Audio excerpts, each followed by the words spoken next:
Hey everyone, good morning.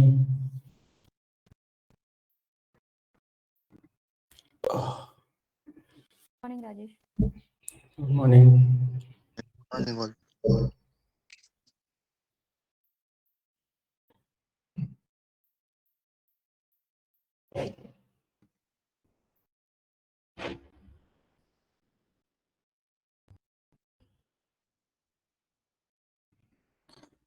चलिए मैं screen share कर रहा हूँ। कल हमने क्या क्या देखा एक बार देख लेते हैं क्विकली। तो हमने सीबॉन और मैटप्लॉटलिब ये दो लाइब्रेरी डेटा विजुअलाइजेशन की लाइब्रेरी है वो शुरू की है। नेक्स्ट लेक्चर में मैं प्लॉटली भी कवर करूंगा इस बैच में। तो तीन लाइब्रेरीज टोटल होंगी, सीबॉन, मैटप्लॉटलिब और प्लॉटली एक्सप्लिसिटली। बाकी जो करने वाले हैं हम जैसे वर्ड क्लाउड वगैरह वो बाद में देख लेंगे, जैसे जैसे हम प्रोजेक्ट के ऊपर काम करेंगे वैसे वो लाइब्रेरीज का भी हम स्टडी स्टडी करेंगे। ठीक है। अब कल जो देखा था हमने आयरिस डेटा सेट के ऊपर लाइन प्लॉट कैसे निकालते हैं हम, कस्टमाइज्ड सीबॉन प्लॉट्स क्या होते हैं, how to change figure size, multiple plot हमें यूज करने हैं एक ही फिगर में, तो हम कैसे यूज करेंगे, सब प्लॉट्स कैसे क्या होते हैं, सब प्लॉट्स राइट, एसिड ग्राफ्स क्या होते हैं, रेल रेल प्लॉट्स क्या है, स्कैटर प्लॉट्स, लाइन प्लॉट। आज जो देखेंगे वो कैटेगरिकल प्लॉट्स देखेंगे। तो सबसे पहले तो ये देखते हैं कि कैटेगरिकल प्लॉट्स होते क्या है, मतलब कैटेगरिकल का मतलब क्या होता है। नॉर्मली हमें पता है कि अगर लाइन चार्ट यूज करना है हमें, तो लाइन चार्ट हम जनरली कंटिन्यूअस वैल्यूज के ऊपर यूज करते हैं। कंटिन्यूअस वैल्यूज क्या होती है फिर, कंटिन्यूअस वर्सेस कैटेगरिकल वैल्यूज है क्या, तो मैं वो आपको बता देता हूँ। ये कंसेप्ट फिर से रिपीट होने वाला है स्टैटिस्टिक्स में, बट आज के लिए भी आपको रेफरेंस चाहिए। आज उसके अलावा तो नहीं समझ में आएगा कैटेगरिकल प्लॉट्स क्या होते हैं और इनको। तो देखो, रैंडम वेरिएबल जो होते हैं, या फिर मैं अभी सॉरी अभी के लिए मैं इसको इनको वेरिएबल्स बोलूंगा, रैंडम वेरिएबल्स नहीं बोलूंगा। कब तक नहीं, जब तक मैं आपको स्टार्ट नहीं पढ़ाता तब तक के लिए ये रैंडम की जगह पे सिर्फ मैं वेरिएबल्स मेंशन कर रहा हूँ इनको। तो इतना ही याद रखो कि ये वेरिएबल्स है। अब वेरिएबल्स बोलोगे क्या है, क्या होते हैं वेरिएबल्स। ये वेरिएबल्स मतलब ये कॉलम्स है। जो पांडास का डेटा फ्रेम है, हमारी सीएसवी फाइल है, उनमें जो अलग अलग अलग अलग कॉलम्स होते हैं, एक कॉलम को हम एक वेरिएबल बोलते हैं यहाँ पे, राइट। ये है एक वेरिएबल। अब इनके नाम कुछ भी हो सकते हैं, जैसे कि जेंडर हो गया, सिटी हो गया, हाइट हो गया, एक कॉलम, एक वेट कॉलम हो गया। तो इस टाइप कॉलम होते हैं, इनको हम वेरिएबल्स बोलते हैं। वेरिएबल्स के भी एक मिनट।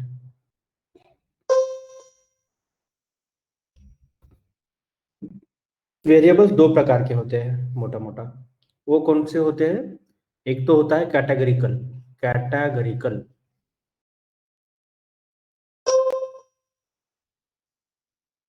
उसको हम क्वालिटेटिव वेरिएबल्स भी बोलते हैं, क्वालिटेटिव। और दूसरे होते हैं हमारे न्यूमरिक, न्यूमरिक वेरिएबल्स। अब न्यूमरिक वेरिएबल्स और कैटेगरिकल वेरिएबल्स। कैटेगरिकल मतलब क्वालिटेटिव, क्वालिटेटिव का मतलब अगर मैं दूं तो वो होते हैं अल्फाबेटिक। इसमें जो वैल्यूज होती है वो अल्फाबेटिकल होती है, कैटेगरिकल होती है। इसका मतलब कि जेंडर है, अगर जेंडर में वैल्यू मेल और फीमेल है। सिटी है, सिटी में डिफरेंट डिफरेंट वैल्यूज है, मुंबई हो गया, पुणे हो गया, दिल्ली हो गया, कोलकाता हो गया, चेन्नई हो गया, राइट। तो ये भी कैटेगरिकल कैटेगरीज है, ये डिफरेंट डिफरेंट कैटेगरीज है। ये न्यूमेरिकल वेरिएबल्स में हाइट है, वेट है, उसमें नंबर्स है। बट इसमें भी दो टाइप है। एक है डिस्क्रीट वेरिएबल,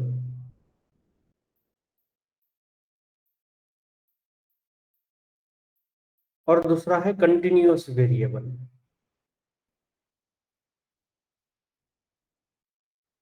अब डिस्क्रीट का मतलब क्या है? जिनको गिना जा सकता है, हम गिन सकते हैं, न्यूमेरिकली होते हैं बट इनको हम गिन सकते हैं। इसका मतलब क्या होता है? या फिर आप ये बोल सकते हो ईयर्स ऑफ स्कूलिंग। मान के चलो कि ईयर्स ऑफ स्कूलिंग एक वेरिएबल है। आपने कितने साल स्कूल में गुजारे हैं? तो हर कोई बोलेगा 12 साल, 13 साल, जो भी आपने, तब 12 for 12th up to 12th schooling के कितने साल थे, तो हर कोई बोलेगा 12, 13, 14, या फिर 10 से लेके 18 तक वो गिनेगा। इसके बाहर नहीं हो जाएगा, ये गिन सकते हैं हम। ये जरूरी है नहीं कि इसकी रेंज क्या होगी, बट एक्चुअली ये गिन सकते हैं। We can count different categories, उंगली के ऊपर हम इनको गिन सकते हैं, मतलब इतने ही होते हैं वो, बहुत ज्यादा है ऐसी बात नहीं है। ईयर्स ऑफ स्कूलिंग हो गया, या फिर नंबर ऑफ गोल्स हो गया। अगर कोई फुटबॉल खेलता है तो number of goals made in each football match. ये ऐसे नहीं कि इनकी रेंज जो है वो बहुत ज्यादा है और वो ये काउंट नहीं कर सकते हम। अगर 10 मैच हुए हैं टोटल एक टूर्नामेंट में, तो एक मान के चलो कि पहला जो मैच हुआ है उसमें 6 गोल हुए हैं, उसके बाद जो मैच हुआ है 9 गोल हुए, 11 गोल हुए। तो ये डिस्क्रीट है, इनमें कुछ थोड़ा थोड़ा अंतर है, इनमें अंतर भी है, और ये गिन भी सकते हैं इन वैल्यूज को। जनरली इनको हम बोलते हैं डिस्क्रीट वेरिएबल्स। ये न्यूमरिक होते हैं, नंबर्स होते हैं ये, राइट। और कंटिन्यूअस वेरिएबल्स फिर क्या है? अब कंटिन्यूअस में वेरिएबल्स की, इसके अलावा जो भी वेरिएबल्स है हमारे पास, उनको अब मैं कंटिन्यूअस वेरिएबल बोलूंगा। अब कंटिन्यूअस वेरिएबल होते क्या है? तो they will takes any value within a range. ऐसा नहीं कि इनफाइनाइट है और रेंज के बाहर, रेंज के बाहर हम नहीं जा रहे हैं यहाँ पे भी। अगर मान के चलो कि हाइट एक कॉलम है, हाइट, इंडियन लोगों की हाइट, तो हाइट वैरी कितनी होगी? 4 फुट से लेके 8 फुट तक वैरी होगी। मतलब इनको भी पर्टिकुलर रेंज है, बट पर्टिकुलर रेंज में ये अगिनत है, इनफाइनाइट है। ये नंबर जो होते हैं वो इनफाइनाइट होते हैं, फिर कितने भी होते हैं, 4.1 हो गया, 4.2 हो गया, 4.1132 हो गया, 4.212 हो गया। ये जो सारे नंबर्स है वो कंटिन्यूअस है in nature, within range ही है। ऐसा नहीं कि बहुत इनफाइनाइट का मतलब लिटरल है कि इनफाइनाइट का मतलब इनफाइनाइट नहीं, with in a range infinite. तो यहाँ पे हम बोलते हैं कि दे कैन बी काउंटेड, यहाँ पे हम गिन सकते हैं इन नंबर्स को। 10 मैच हुए हैं तो 10 मैच 10 गिन सकते हो आप। पहला मैच में 6 था, फिर 9 हो गया, फिर 11 हो गया, फिर से 5 गोल कर दिए टोटल गोल्स दोनों टीम में मिलके, फिर 4 हो गया, किसी किसी में फिर से 7 हो गया। तो ऐसे करके हम वो गिन सकते हैं। It can be counted but it can not be counted. तो can not be counted, they are measured, वो मेजर किए जा सकते हैं, काउंट नहीं किए जा सकते। हमें पता है कि 4 to 8 में वैरी कर रहा है, मिनिमम डॉट मैक्सिमम। अगर मैं ये करूँ df dot height dot maximum, तो मुझे मैक्सिमम वैल्यू आएगी, मिनिमम डालूंगा तो मिनिमम वैल्यू आएगी। तो मुझे पता चल गया है कि इस रेंज में वैल्यूज है, बट मैं अगर उनको वैल्यू काउंट्स करता हूँ, value underscore counts, df dot height dot value underscore count, तो ये क्या होगा? ये काफी सारे कैटेगरीज देगा हमें, हर एक नंबर 2 या 3 बार ये रिपीट हो चुका होगा। मान के चलो कि अपने पास 10,000 रिकॉर्ड्स है, तो एक नंबर आ जाएगा 4.13, उसका एक ही रिकॉर्ड है, ये है उसके 2 ही रिकॉर्ड मिल गए उसको। ऐसे अगिनत फिर आपको वैल्यू काउंट्स मिल रहे हैं, और इसमें से एक दो हर किसी के रिकॉर्ड से। बट यहाँ पे ऐसा नहीं होगा, यहाँ पे कुल मिला के 10 ही कैटेगरीज, 10 ही आपको ये रिकॉर्ड्स वैल्यू काउंट्स में मिलेंगे, यूनिक रिकॉर्ड्स। गिन सकते हैं हम, count, it can be counted, it can not be counted, continuous variables. आज के लिए इतना सफिशियंट है। अब मैं आगे जाके क्या करने वाला हूं कि डिस्क्रीट और कैटेगरिकल में कभी कभी इंटरचेंजेबली यूज करूंगा। क्यों करूंगा? क्योंकि हमारा जो मशीन लर्निंग का मॉडल होता है वो कैटेगरिकल डेटा समझता नहीं। मुझे हर ऐसे चीज को, हर किसी कैटेगरिकल वेरिएबल को मुझे न्यूमेरिक फॉर्म में कन्वर्ट करना पड़ता है। अब इसका कैटेगरिकल का कन्वर्जन अगर मैंने न्यूमेरिक में कर दिया, कैटेगरी से है और कैटेगरी का कन्वर्जन मैंने न्यूमेरिक में कर दिया, तो ऑफ कोर्स ये डिस्क्रीट वेरिएबल बन रहा है। अब मैं जेंडर का 0 फॉर मेल लिखूं, 1 फॉर जेंडर, मेल और फीमेल, राइट? तो 0 और 1 आ रहा है, इसका मतलब क्या है, हमने कैटेगरिकल का कन्वर्जन न्यूमेरिक में कर दिया, न्यूमेरिक में भी किसमें, डिस्क्रीट में कर दिया। तो फिर इसके बाद हम मशीन लर्निंग में उसको मॉडल को ट्रेनिंग देते, डायरेक्टली ये डेटा पास नहीं करते हम। उस वजह से मैं कभी कभी बोलूंगा कि कैटेगरिकल और डिस्क्रीट में मैं इंटरचेंजेबली ये वर्ड्स यूज करूंगा, तो आपको यहाँ क्लियर डिफरेंस पता चल गया होगा कि होता क्या है एग्जैक्टली। अब और डिटेल में हम बाद में पढ़ेंगे उसको। होप कि इतना समझ में आ गया हर किसी को, कैटेगरिकल वेरिएबल्स, वेरिएबल्स क्या होते हैं।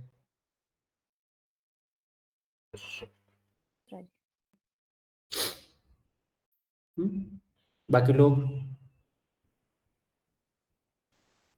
तो कैटेगरिकल में कभी न्यूमेरिक वैल्यू नहीं होगी कभी भी? कभी भी नहीं होगी। और इनको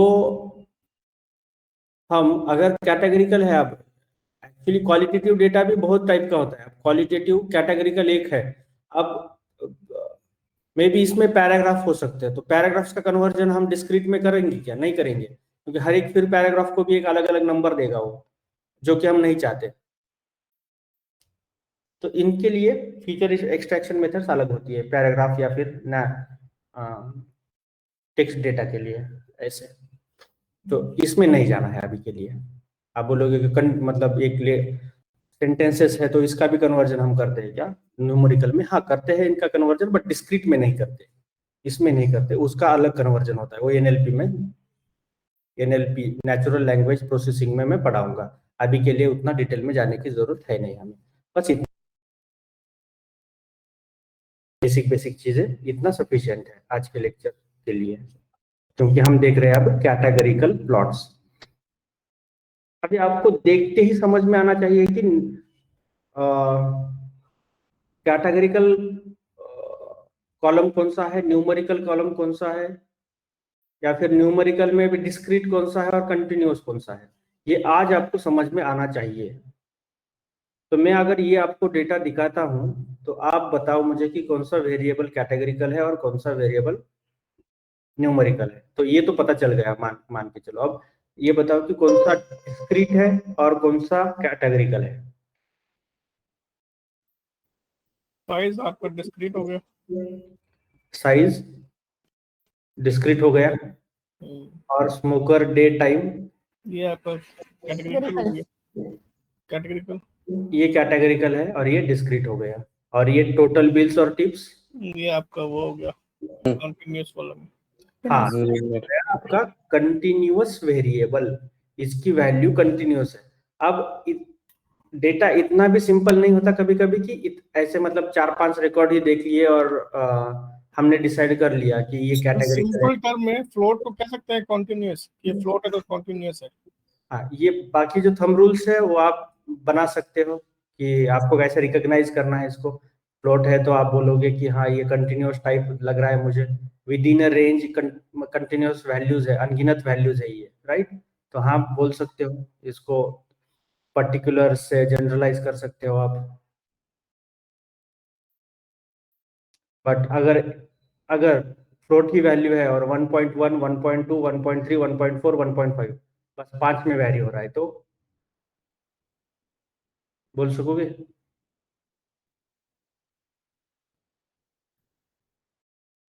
बोल सकोगे फिर आप, राइट। तो ये थंब रूल काम नहीं करेगा उस समय जब फ्लोट ही वैल्यूज है बट 5 ही है।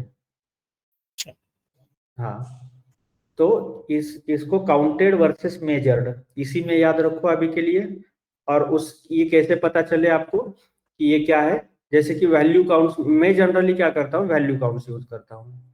तो मैं कहूंगा कि df dot sex dot value counts, तो ये मुझे बताएगा कि मेल की एंट्रीज कितनी है, male equals to 40, male equals to 30, ऐसे करके। अब मैं आपको दिखा देता हूँ, मतलब अगर आपको थोड़ा सा डिटेल में, बट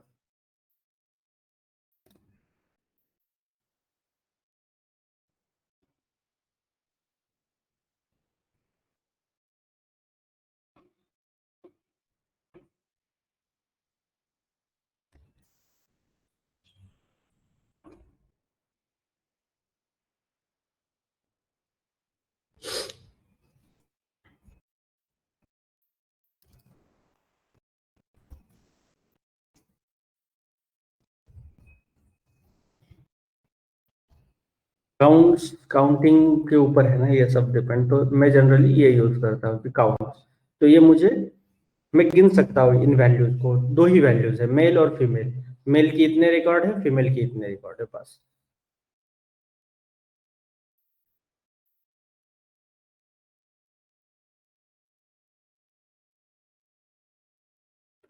और अगर मैं टिप को गिनता हूं तो, या फिर टोटल बिल को अगर मैं गिनता हूं तो कैसा होगा?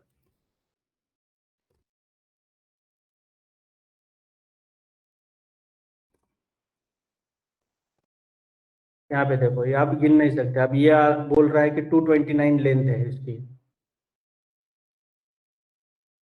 बहुत बड़ी लेंथ है। और हर किसी की एक एक ही वैल्यू, लगभग एक एक दो के दो तीन वैल्यूज है शुरुआत में, बट मोस्टली एक एक वैल्यूज है। तो अब मैं इसको बोलूंगा कि कंटिन्यूअस वेरिएबल है ये। और इसको तो हम, मैं बता चुका हूँ कि ये कैटेगरिकल बोलो। और आगे जाके मैं इसको कभी कभी डिस्क्रीट बोलूंगा। क्यों बोलूंगा? क्योंकि anyways we need to convert this categorical variable into numerical variable. तो न्यूमेरिकल मतलब वो ऑटोमेटिकली डिस्क्रीट हो गया फिर ये वेरिएबल। बट अगर ऐसा कुछ वेरिएबल है कि डिस्क्रिप्शन जैसा, डिस्क्रिप्शन लिखा है और सेंटिमेंट लिखा है, सेंटिमेंट मतलब इसने पॉजिटिव बोला है मेरे प्रोडक्ट के बारे में या निगेटिव बोला है, तो कुछ वो लाइन टाइप करेगा। अब उस लाइन का भी कन्वर्जन हमें न्यूमेरिकल में करना पड़ता है, बट इस टाइप नहीं करेंगे हम, 1 2 में नहीं करेंगे। उसका अलग कन्वर्जन होता है, जैसे मैंने बोला, उसको हम आज नहीं कवर करेंगे, ठीक है। चलिए इसकी अब थ्योरी पढ़ लेते हैं कैटेगरिकल प्लॉट्स की। Plots are basically used for visualizing the relationship between variables. Those variables can be either be completely numerical or categorical, like a group, class, or division. This article deals with categorical variables and they can be visualized using the Seaborn library provided by Python. Okay. Seaborn, besides being a statistical plotting library, also provides some default dataset. Default data set मतलब ये इसी के अंदर कुछ data sets है library के अंदर ही, study purpose के लिए उन्होंने अपलोड किया हुआ है। We will be using one of such default data set called tips. The tips data set contains information about people who probably had food at a restaurant and whether or not they left a tip for the waiters। Waiter को उन्होंने tip दी है कि नहीं दी है। Their gender, उनका gender क्या था tip देने वालों का। वेदर दे स्मोक और एंड सो ऑन, मतलब वो स्मोक करते हैं नहीं करते हैं, जो भी है हमने यहाँ पे वो लिख दिया है सब कुछ, इनके रिकॉर्ड्स बन गए हैं, हमारे पास है इनके रिकॉर्ड्स। चलिए अब देखते हैं कि बार प्लॉट कैसे यूज कर सकते हैं हम कैटेगरिकल डेटा के ऊपर। कैटेगरिकल कॉलम्स कितने हैं, ये वाले सारे कैटेगरिकल में अभी के लिए बोलूंगा, बट ये एक्चुअली डिस्क्रीट वेरिएबल है। डिस्क्रीट का भी बार प्लॉट हो सकता है क्या? हाँ, हो सकता है। Bar plot is basically used to aggregate the categorical data according to some methods, and by default, it's the mean. It can also be understood as visualization of the group by action. To use this plot, we choose categorical column for the x-axis and numerical column for the y-axis, and we see that it creates a plot taking the mean per categorical column. हम यहाँ पे देख लेते हैं क्या करेगा। Mean calculate करता है डिफॉल्ट, सेट स्टाइल वगैरह कर दिया हमने। अब यहाँ पे जो मेथड है वो डॉट बार प्लॉट है। वेरिएबल कौन से कंपलसरी पास कर सकते हैं हम? मैंडेटरी वेरिएबल्स एक्स और वाई, डेटा, ये मैंडेटरी वेरिएबल्स है। बाकी सारे वेरिएबल्स आप कलर वगैरह जो भी है, कलर चेंज करना है आपको, फिगर साइज बढ़ानी है कम करनी है।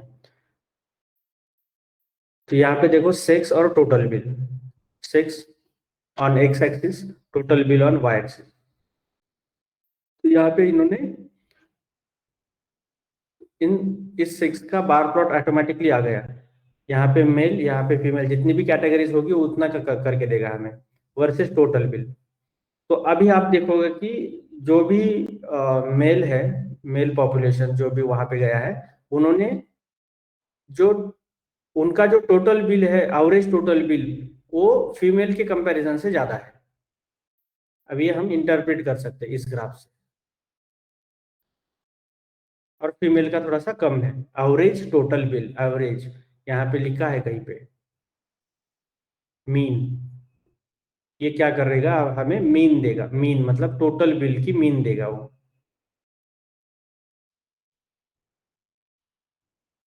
चलिए और एक एग्जांपल समझ लेते हैं।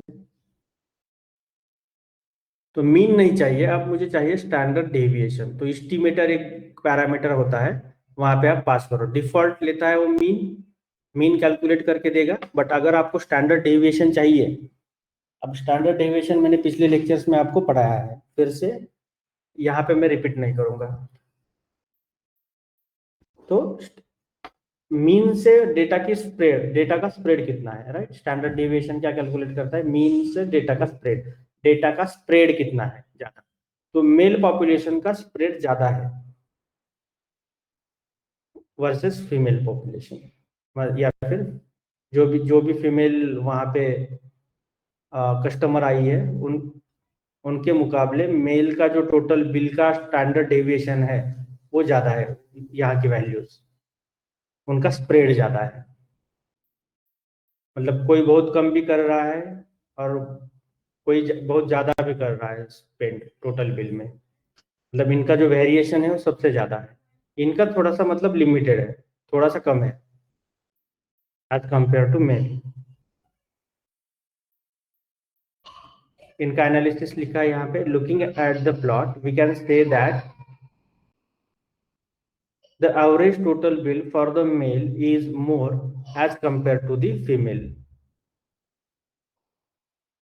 Palette is used to set the color of the plot। ठीक है, पैलेट आप चेक कर सकते हो। आपको मैंने बताया है कि ये सारे पैरामीटर्स कैसे चेक करने होते हैं। SNS डॉट बार प्लॉट सिर्फ मेथड, यहाँ पे आप सर्च करो उसको, और जो जो पैरामीटर्स आप पास कर सकते हो उन यहाँ पे वो आ जाएंगे, और उनका डिस्क्रिप्शन भी आ जाएगा कि ये एग्जैक्ट क्या है।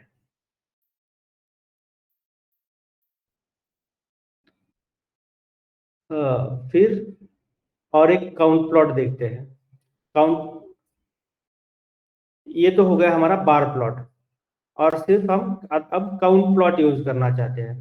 अब काउंट प्लॉट का मतलब क्या? वैल्यू काउंट जो है हमारा, अभी मैंने जो बताया इसको इसको सिर्फ कन्वर्ट करके देगा हमें काउंट प्लॉट में, सिर्फ उसको विजुअलाइज करके देगा, बाकी कुछ नहीं। यहाँ पे count plot basically counts the categories and returns the count of their occurrences. It is one of the most simple plots provided by the seaborn library.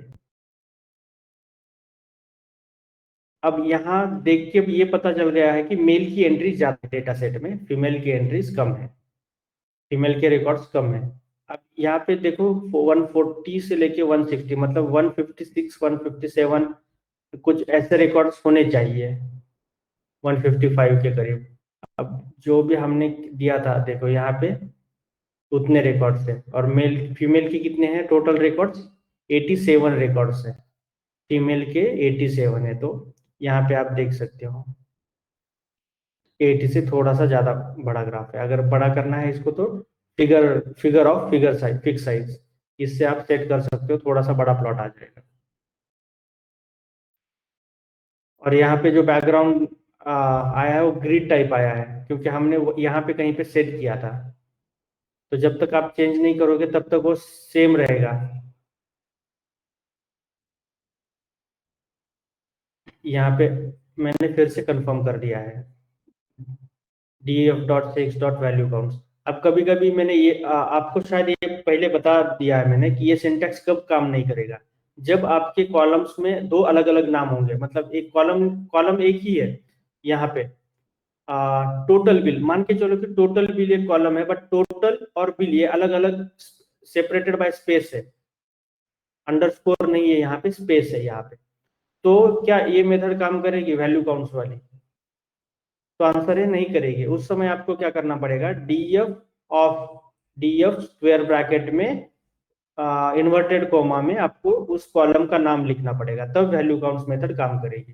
तो जनरली सिंटैक्स में वही यूज करता हूँ, क्योंकि कभी कभी ऐसा होता है कि इतने सिंपल कॉलम नेम्स नहीं रहते हमारे रियल लाइफ डेटा सेट में, वो सेपरेटेड बाय स्पेस रहते हैं। एक ही कॉलम का नाम है बट वो सेपरेट किया हुआ है इसने स्पेस से, तो वो भी हैंडल हो सकते हैं। नहीं तो क्या करना पड़ेगा आपको, कॉलम के नाम चेंज करने पड़ेंगे, और फिर आप ये मेथड यूज कर सकते हो। चलो ऐसे छोटी छोटी चीजों के ऊपर आप ध्यान दिया करो बाद में, जब आप प्रैक्टिस करते हो तब। अब देखते हैं कि बॉक्स प्लॉट होते क्या है।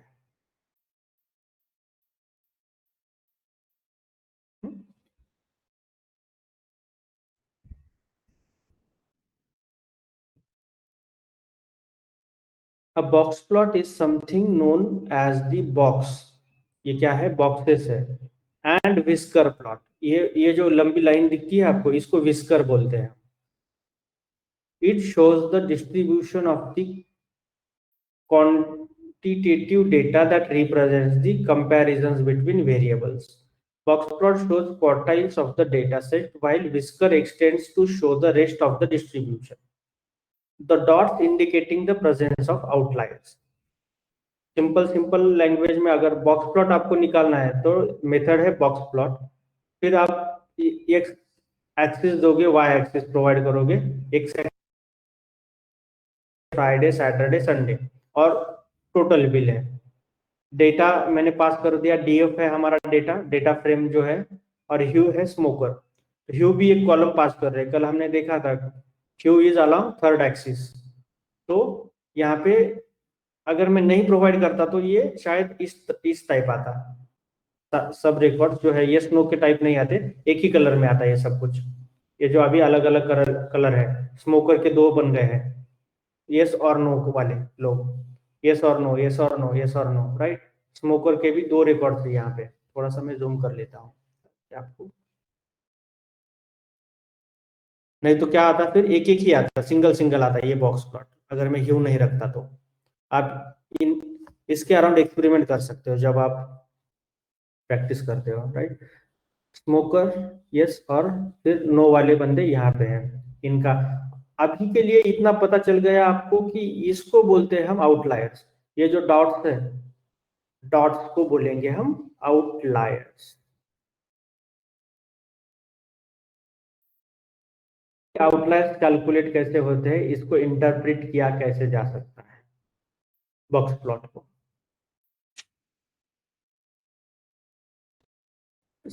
इससे पहले तो ये समझ लेते हैं कि थर्सडे, अब थर्सडे को स्मोकर्स, जो स्मोकर्स नहीं थे उनका जो स्प्रेड है टोटल बिल का वो ज्यादा है, जो स्मोकर्स थे उनके टोटल बिल का जो स्प्रेड है वो कम है। जो स्मोकर्स नहीं है उसमें काफी आउटलायर्स है, तो किसी किसी जन ने काफी ज्यादा टिप्स दी है वेटर्स, या फिर मतलब टोटल बिल ज्यादा है ऐसा कह सकते हैं हम। टिप्स का तो नहीं कह सकते यहाँ से, बट टोटल बिल ज्यादा है उनका। फिर फ्राइडे, फिर सैटरडे, सैटरडे जो स्मोकर्स आते हैं उनका स्प्रेड अब यहाँ पे ज्यादा हो गया है as compare to non smoker, Saturday और संडे भी। तो ये लोग पता नहीं टोटल बिल ज्यादा करते हैं सैटरडे संडे को स्मोकर्स लोग, या फिर उनका स्प्रेड ज्यादा है, स्प्रेड भी ज्यादा है। यहाँ से यहाँ तक स्प्रेड है उनका, एक्चुअली यहाँ से यहाँ तक स्प्रेड है, बट ये विस्कर लाइन ये दर्शाती है कि यहाँ तक भी उन्होंने स्पेंड किया हुआ है, और फिर इसके बाद के जो भी होंगे इस डेटा के बाहर वाले डेटा पॉइंट्स उनको हम आउटलायर्स बोलते हैं। मैं ये समझा दूंगा अभी आपको 15 मिनट में ये होता क्या है। अब देखो ये प्लॉट अभी के लिए, यहाँ पे है मिनिमम, यहाँ पे है मैक्सिमम। अब ये जो वैल्यू है वो ये मिनिमम वैल्यू है। अब मिनिमम वैल्यूज के बाहर जितने भी डेटा पॉइंट्स है हम इसको बोलेंगे आउटलायर्स, इस मिनिमम वैल्यू से। ये मिनिमम वैल्यू कैलकुलेट कैसे होती है, तो ये होती है Q1 minus 1.5 into IQR, inter quartile range इसको बोलते हैं। 1.5 इंटू IQR ये फिक्स नंबर है, इसको हम ये कैसे आया क्या नहीं उसमें नहीं जाना है, ठीक है। ये फिक्स नंबर है, कोई 1.7 कहता है, कोई 1.5, ये अलग अलग विस्कर अलग अलग लोग सेट करते हैं स्टैटिस्टिशियंस लोग। तो हमें जो भी वाइडली एक्सेप्टेड है ये मिनिमम रेंज, वो है Q1 माइनस 1.5 इंटू IQR। फिर आती है अपना Q1। Q1 क्या होता है, इस या ये जो थ्रेशोल्ड है इससे नीचे, इस पॉइंट से नीचे कितने परसेंट डेटा है, तो 25% डेटा है इससे नीचे। फिर इससे ऊपर कितना हो गया, 75 हो गया।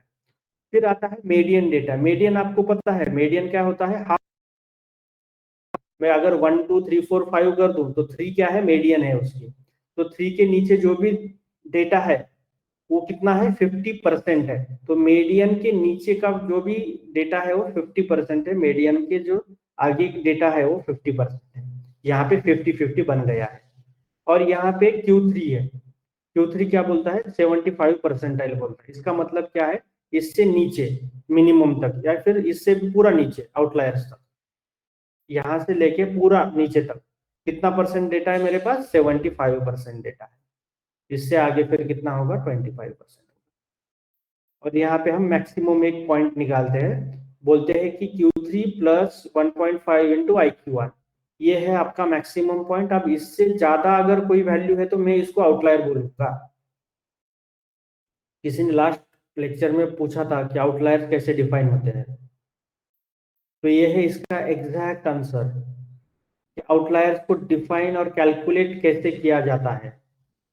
आउटलायर क्या है, ऑड मैन आउट, बचपन में पढ़ा है हमने ऑड मैन आउट, तो वही है, ऑड मैन से ही है। अगर प्रॉफिट मेरे पास कॉलम है और प्रॉफिट की कीमत -500 है और बाकी सारे वैल्यूज अराउंड 1000 2000 है, तो मैं -500 को क्या बोल सकता हूँ, ये आउटलायर हो गया मेरे मेरे लिए। ठीक है, इसका ये मतलब है। और भी ज्यादा अगर डिटेल में देखना है तो मैं, ठीक है, और ज्यादा हम डिटेल में घुस जाएंगे इसमें।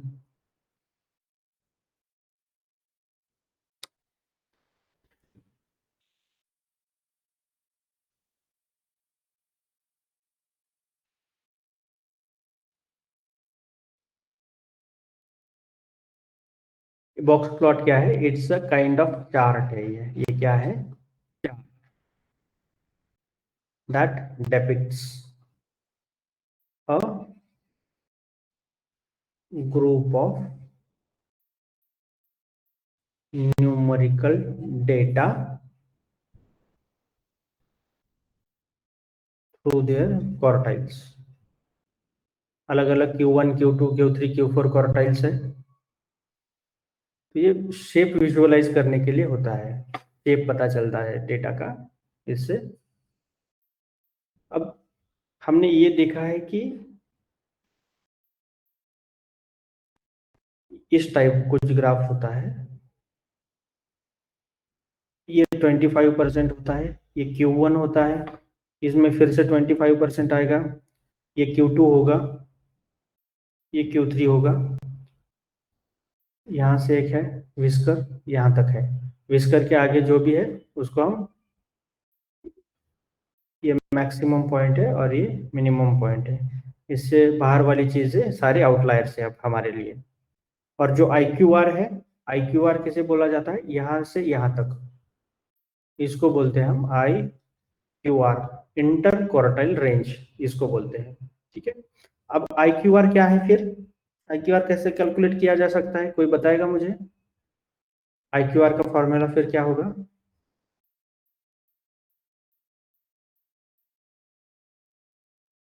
यहाँ से यहाँ तक। 1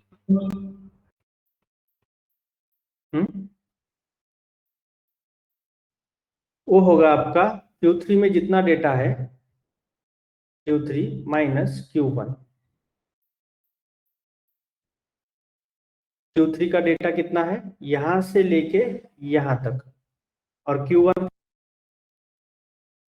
इसको अगर मैंने इसको माइनस कर दिया इस डेटा को, इस पूरे डेटा से, तो मुझे क्या बोलेगा, यहां से यहां तक की रेंज मिलेगी, ये वाला पूरा डेटा मिलेगा मुझे। इसलिए इसको इंटर क्वार्टाइल अब रेंज बोलेंगे हम।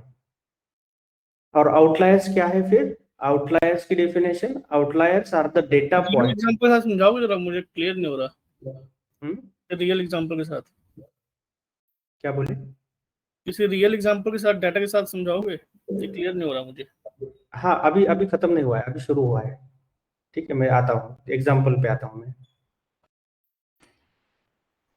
आउटलायर्स क्या है, outliers are the data points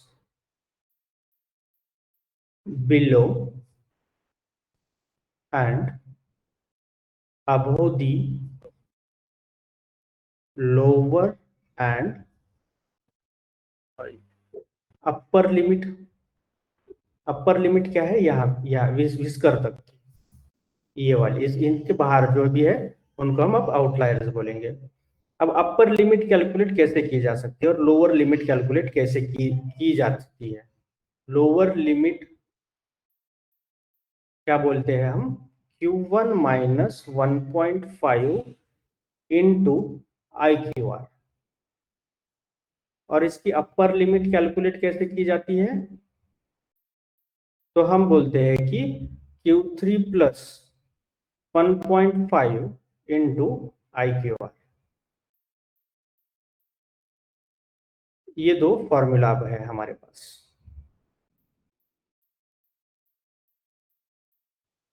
चलिए अब आते हैं आपके एग्जाम्पल के ऊपर।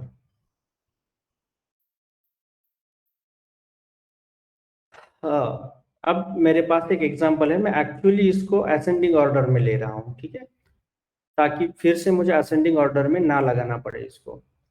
जनरली हम असेंडिंग ऑर्डर में फिर से इसको लगाना पड़ता है। तो 110 मान के चलो, 110, 110, फिर 120, 120, 130, 140, फिर 140, फिर 150, फिर 170 और 220। ये डेटा है मेरे पास। अब इसका मीडियन कैलकुलेट करना है, मीडियन वैल्यू। अब मुझे बताओ कि आप मीडियन वैल्यू मतलब कि Q2 वैल्यू क्या है, ये पता है आपको, अब मैं नहीं बताने वाला। मीडियन वैल्यू क्या होती है,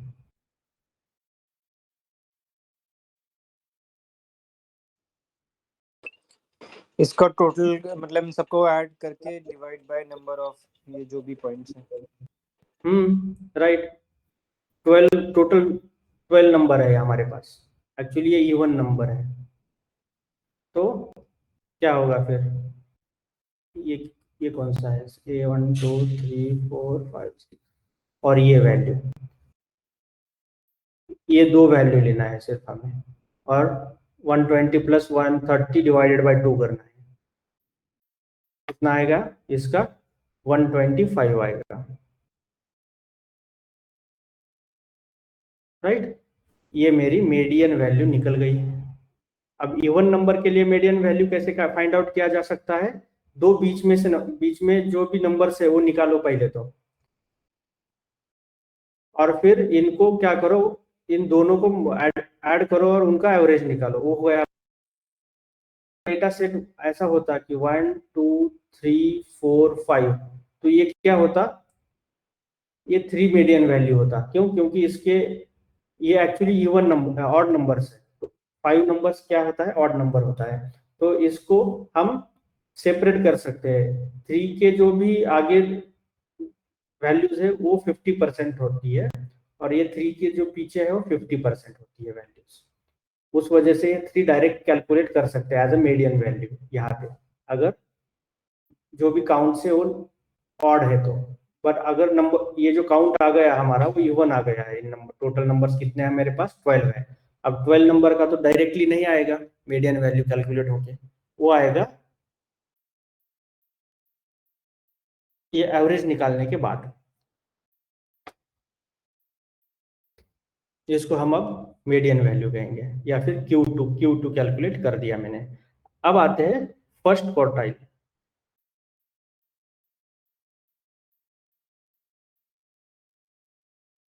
Q1 Q1 का कुछ लोअर लिमिट कैलकुलेट की है बट अपर लिमिट नहीं की है यहाँ पे। तो Q1 कैलकुलेट कैसे होगा, Q1 हमने क्या बोला है, ये होता है 25th परसेंटाइल। 25 परसेंटाइल वैल्यूज होती है। इसका मतलब क्या है, इसका मतलब अगर मुझे Q1 फाइंड आउट करना है तो मैं क्या करूंगा, we need to take first 6 values and find their median. अब इस डेटा में टोटल कितना है, 12 वैल्यूज है। अब 12 वैल्यूज टोटल है, अब मुझे 25th कैलकुलेट करना है परसेंटाइल। तो मैं क्या करूंगा, जहां पे भी हाफ है, हाफ वैल्यूज कितनी है, 6 है, तो पहले मैं 6 रिकॉर्ड लूंगा, 1 2 3 4 5 6 तक लूंगा मैं, और यहां से यहां तक की मीडियन वैल्यू कैलकुलेट करो। तो कितनी होगी मीडियन वैल्यू,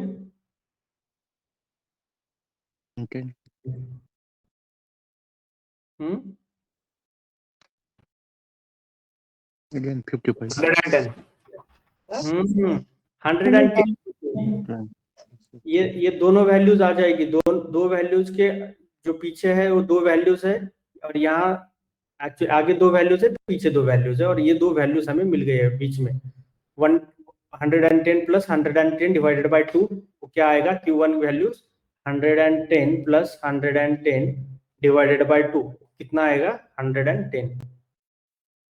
तो ये हो गया मेरा Q1 का वैल्यू। अब मैं ये बोल सकता हूँ कि Q1 जो भी ये 1110 है, इसके नीचे 25% डेटा है मेरा, Q1 का वैल्यू मेरे पास आ गया। अब सिमिलरली Q3 का वैल्यू मुझे चाहिए, तो मैं कैसे निकालूंगा, अब आप बताओ।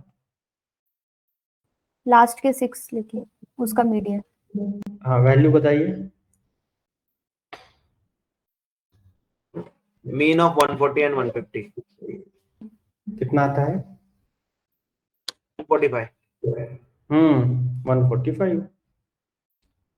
140 प्लस 150, 140। अब ये जो 1 2 3 4 5 6, अब ये जो नंबर है यहाँ से लेके यहाँ तक, बीच में कौन से नंबर है, ये दो नंबर्स है। अब ये दो नंबर्स का Q3 का, Q3 क्या है, 145। अगर मेरे पास ऑड नंबर्स होते ही है तो सीधा डायरेक्टली हमें मिल जाता, ठीक है। बीच में जो भी नंबर है सेंट्रल वैल्यूज, फिर हमें इतना ये एवरेज कैलकुलेट करने की जरूरत नहीं पड़ती हर वक्त, वो सीधा सीधा होता फिर। अब आते हैं IQR रेंज के ऊपर, जहां पे आज आप कंफ्यूज थे कि ये कैलकुलेट कैसे हो रही है। Q1 minus Q3 minus Q1 वो होता है 145 माइनस 110 इक्वल टू 35। ये हो गया आपका IQR रेंज। अब आते हैं लोअर लिमिट कैलकुलेट हम करते हैं। लोअर लिमिट यानी आपको पता है वो जो बॉक्स था, ये बॉक्स का जो भी विस्कर था, वो विस्कर जहाँ एंड हो रहा है इन दोनों साइड, अब इस साइड हम लोअर बोलेंगे, इस साइड अपर बोलेंगे। लोअर लिमिट क्या है फिर? Q1 minus 1.5 IQR इंटू बराबर IQR है। फिर इसका मतलब क्या है? 110 माइनस 1.5 इंटू 35। तो इसका आंसर क्या है फिर? 57.5। ये हो गया आपका लोअर लिमिट, या ये लिमिट 57.5। इसके नीचे जो भी वैल्यूज है इसको हम आउटलायर डिक्लेयर करेंगे। अब आउटलायर है क्या इस डेटा सेट में? नहीं है। नहीं है। चलिए अब अपर लिमिट कैलकुलेट करते हैं। अपर लिमिट बोलते हैं हम इसको Q3 प्लस 1.5 इंटू IQR। अब इसको 145 प्लस 1.5 इंटू 35 करेंगे। इसका जवाब क्या आएगा? तो यहाँ पे आएगा 197.5। अब 197.5 के ऊपर कितने हैं नंबर्स? 221 220 220। इसको बोलेंगे अब हम आउटलायर। आउटलायर्स कितना हो गया? 220। तो एक्चुअली यहाँ पे हम ऐसे दिखाएंगे इसको, अब आउटलायर। अब मिनिमम हो गया मेरा 100। कितना है मिनिमम? 100 ये क्या? 100 and minimum minimum minimum minimum 57 है, सॉरी। मिनिमम क्या है? 57 है। यहाँ पे कितना है? Q1 110 है। यहाँ पे Q2 कितना है? Q2 medium. Q2 कितना है? 125 125 ना मीडियम। और ये Q3 कितना है? 197.5 145। और ये मैक्सिमम कितना है? 195। 197.5 95। और अब इससे बाहर और इसके नीचे जो भी वैल्यूज है उनको हम आउटलायर्स डिक्लेयर करेंगे। ये हमारे ग्रुप के नहीं है, बाहर वाले लोग हैं, इनसे आप डील करो जैसे करना है। इनको रिमूव करो या फिर उनको नॉर्मलाइज करके फिर हम उनको एक्सेप्ट करते हैं। ये सारी चीजें बाद में होगी। अभी के लिए आउटलायर्स क्या होते हैं, कैसे कैलकुलेट किया जा सकता है, एक मेथड है ये, सिर्फ काफी सारी मेथड्स है, जी स्कोर वगैरह। तो ये इंटरकोड IQR रेंज हमने पता लगाई। अब अगर मैं बोलता हूं कि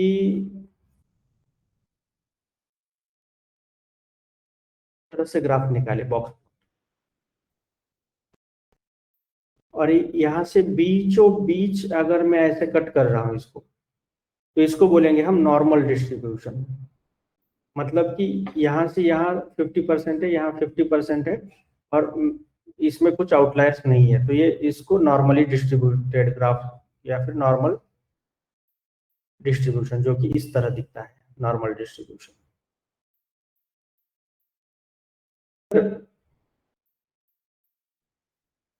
मीडियन वैल्यू यहाँ पे है, थोड़ी सी शिफ्ट हो गई है लेफ्ट साइड, तो इसको बोलेंगे हम पॉजिटिव स्क्यू। अगर याद रह गया तो ठीक है, अगर याद नहीं रहा ये चीज तो फिर से वो स्टैटिस्टिक्स में रिपीट हो जाएगी, ठीक है। और इसको बोलते हैं हम निगेटिव स्क्यू। निगेटिव स्क्यू इसका मतलब क्या होता है? यहाँ पे जो नॉर्मली डिस्ट्रीब्यूटेड है डेटा, पॉजिटिव स्क्यूड का मतलब ऐसे ग्राफ होता है वो थोड़ा सा, और निगेटिव स्क्यूड का मतलब ऐसे ग्राफ होता है। निगेटिव साइड पे दबा हुआ होता है। दबा हुआ मतलब यहाँ पे दब गया है, इसका मतलब ऐसे कुछ नंबर्स है जिनका जो डेंसिटी है वो काफी कम है, मतलब कि मान के चलो कि यहाँ पे 2 नंबर है, यहाँ पे 4, यहाँ पे 12, 30 नंबर्स है, और बाकी सारे नंबर्स जो है वो 100 और 100 के आसपास है, 100 के आसपास नंबर से, और इतने ही नंबर से 4-5 नंबर से वो थोड़ा थोड़ा आउटलायर्स की तरफ मतलब स्क्यूड हो गए हैं, क्योंकि उनका डिस्ट्रीब्यूशन ज्यादा नहीं है। बाकी काफी सारे डेटा पॉइंट्स है, फिर 100 होगा, 102 होगा, 103 होगा, 95 होगा, उनके 5-6 रिकॉर्ड्स ऐसे करके यहाँ पे डेंसिटी बढ़ गई है। डेंसिटी बढ़ना मतलब यहाँ पे इसलिए बल्ज हो गया है, इतने सारे नंबर्स आ गए इसमें, इसमें समाये हुए हैं, बट यहाँ पे काफी कम नंबर है इसलिए वो दब गया है यहाँ पे ग्राफ। वैसे ही पॉजिटिव साइड अगर आउटलायर्स है तो ये कुछ इस तरह दिखता है ग्राफ। पॉजिटिव साइड का मतलब इस साइड, स्केल अगर देखा जाए तो इस साइड पॉजिटिव होता है, इस साइड निगेटिव होता है। यहाँ से 0 है तो यहाँ से 1 होगा, 2 होगा, 3 होगा, और यहाँ से होगा -1, -2, -3, इस टाइप होगा। अब इसलिए हम पॉजिटिव और निगेटिव स्क्यूड बोलते हैं उसको। स्क्यूड मतलब दब गया है यहाँ पे, मतलब कि इनकी डेंसिटी कम है, यहाँ पे जो भी नंबर मौजूद है उनका ऑकरेंस कम है, ऑकरेंस, डेंसिटी, ऑकरेंस कम है, इसलिए वो दब गए हैं, क्योंकि ज्यादा नंबर्स ही नहीं है तो इसने दिखाया नहीं है। अब बल्ज कब होगा? जब ज्यादा डेंसिटी वाला एरिया आएगा, मतलब कि कुछ रेंज में काफी सारे नंबर्स है तो यहाँ पे बढ़ गया है उसका एरिया। तो ये रीजन आउटलायर्स रीजन होता है जनरली, ये रीजन भी आउटलायर्स रीजन होता है। बट हम आउटलायर्स किसको कहते हैं एग्जैक्टली अगर इसकी लैंग्वेज में बोला जाए तो यहाँ पे भी एक 30,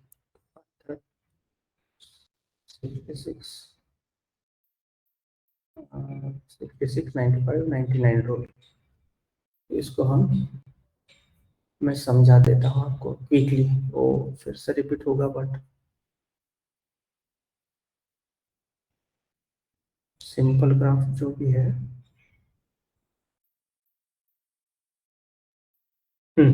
ठीक है, ये वाला चीज यहाँ पे देखो। अब मैं बोलता हूँ कि यहाँ से यहाँ तक, यहाँ से यहाँ तक ये जो फर्स्ट सिग्मा है, यहाँ 50% डेटा है, या फिर सॉरी 68% डेटा है, यहाँ से यहाँ तक 68% वैल्यू जो भी है वो यहाँ लाई हो रही है। फिर अगर मैं 2 सिग्मा पे जाता हूँ, 2 sigma how much it covers, तो ये 95% डेटा आपका कवर कर रहा है। और 3 sigma positive side, 3 sigma negative side, मतलब टोटल 6 सिग्मा, तो कितना हो रहा है वो 99.7% वैल्यू इसमें आ रही है सब। अब इसके बाहर जो भी वैल्यू है वो आउटलायर है, इसके बाहर 99.7% डेटा को हम अंदर ले रहे हैं, कंसिडर कर रहे हैं, और इसके बाहर अब जो भी डेटा बचा, मतलब कितना डेटा बचा, 0.3 डेटा बचा, 0.3, 30%, तो 30% मतलब यहाँ 15%, यहाँ 15%, इसको जो बोलेंगे हम वो आउटलायर्स अब बोलेंगे। यहाँ पे देखो, यहाँ पे 0.15%, वहां यहाँ पे 0.15%, दोनों साइड के 0.15 हम छोड़ेंगे। और इसके मिनिमम ये एक्चुअली विस्कर लिमिट है। अगर आप ऐसा देखोगे, इसको कंपेयर करोगे बॉक्स प्लॉट से, तो बॉक्स प्लॉट का ये जो है ये विस्कर है, ये -3 वाला रीजन, इसके जो भी, इससे जो भी कम वैल्यूज है उसको हम आउटलायर डिक्लेयर करेंगे, इससे जितनी भी ज्यादा वैल्यूज है उसको भी हम आउटलायर डिक्लेयर करेंगे। अगर ये फिर से मैं समझा दूंगा आपको स्टैटिस्टिक्स में, बट अभी के लिए अगर किसी को समझता है तो समझो, नहीं तो फिर छोड़ दो। बॉक्स प्लॉट भी समझ में आ गया अभी के लिए, मोर देन सफिशिएंट। अब ये जो विस्कर पॉइंट है ये इसको बोला जाता है, ये वाला।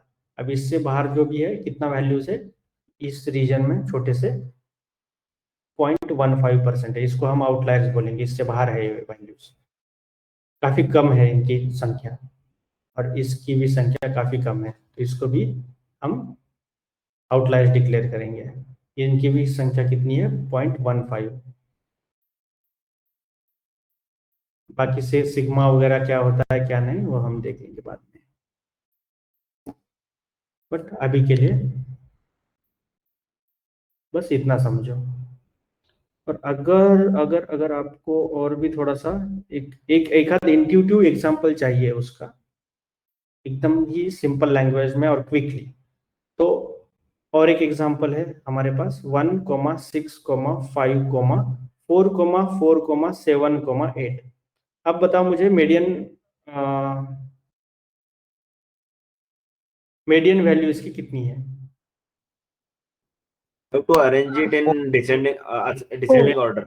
Very four good. फोर 1 4 नहीं है, यहाँ पे सॉर्टिंग करनी पड़ेगी पहले, ठीक है। ओके 5 6 7 और 8।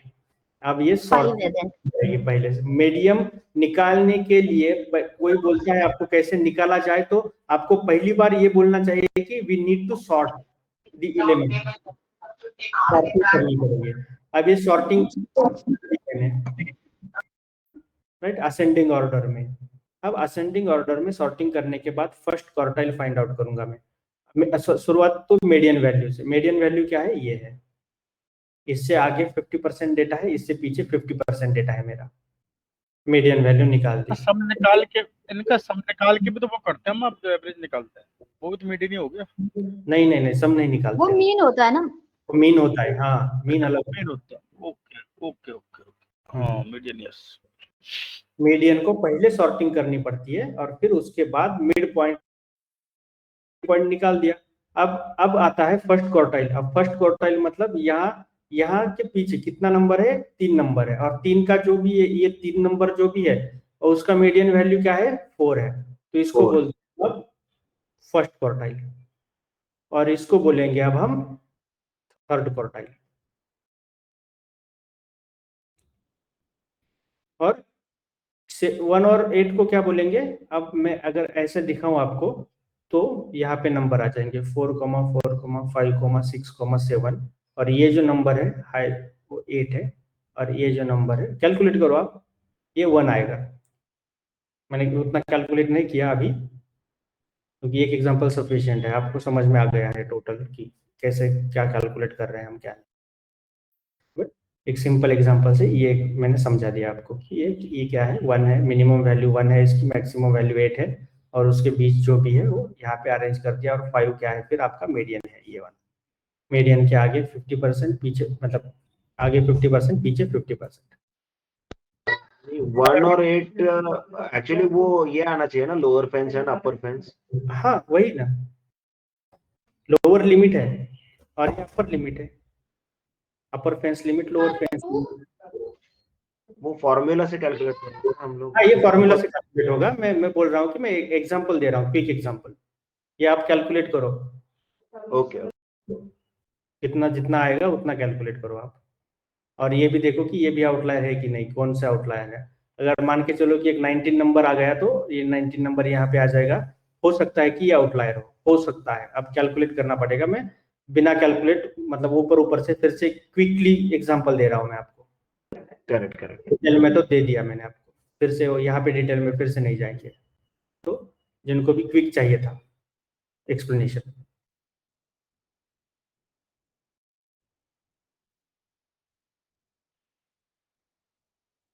राइट, और कुछ है क्या इसमें समझाने के लिए? एक मिनट।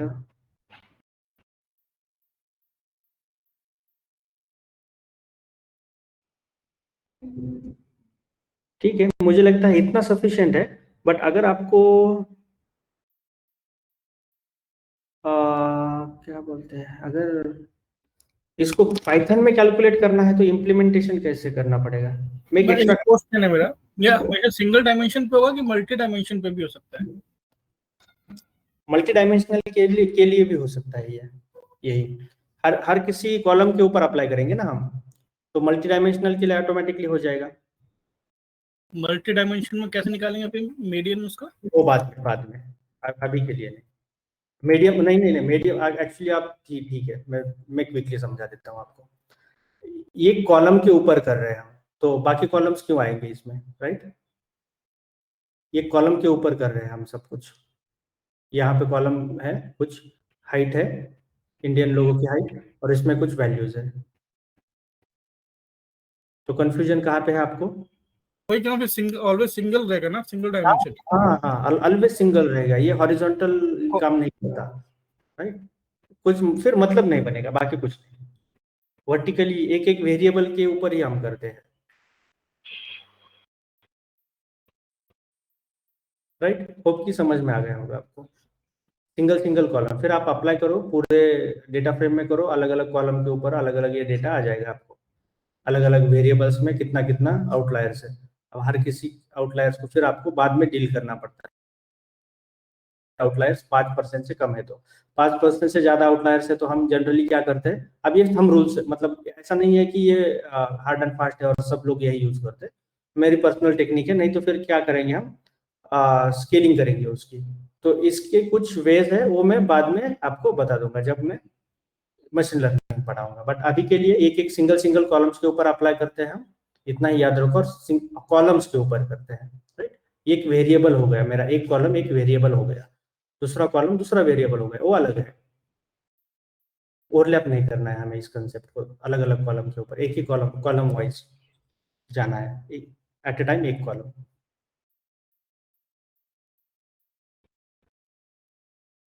बाकी मैं बोलूंगा आपको कि ठीक है, बाकी बहुत कुछ है इस उसके आ रहा हूँ बोलने के लिए, बट अभी नहीं। इतना इतना हाँ इसके इनबिल्ट मेथड भी आते होंगे ना कुछ आउटलायर निकालने के। हाँ हाँ, वो सब बात है, इतना मगजमारी करने की जरूरत है नहीं हमें, ठीक है। वही इतने सारे कॉलम्स होंगे और सब पे आउटलायर निकालने के लिए हम कैलकुलेशन लिखेंगे। राइट, वो नहीं करते, हम नहीं करते। और जो अगर करना भी है तो मैं बताता हूँ आपको कि कैसे हम कर सकते हैं। अब वैसे तो टाइम जाएगा, मुझे एक एक्स्ट्रा लेक्चर लेना पड़ेगा अभी इसके लिए, ठीक है।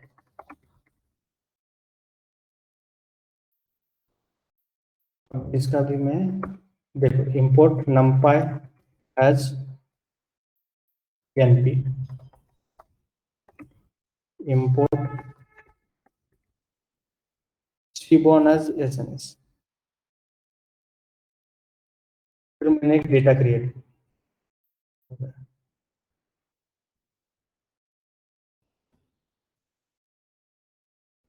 एक हमने एक डेटा क्रिएट कर दिया।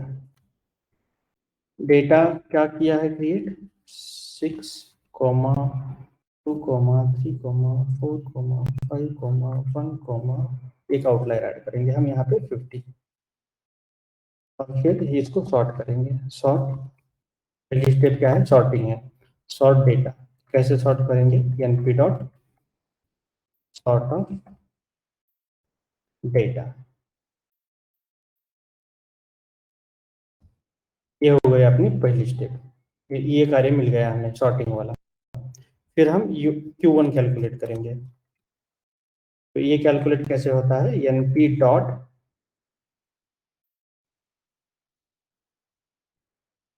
परसेंटाइल ऑफ डेटा 25 परसेंटाइल और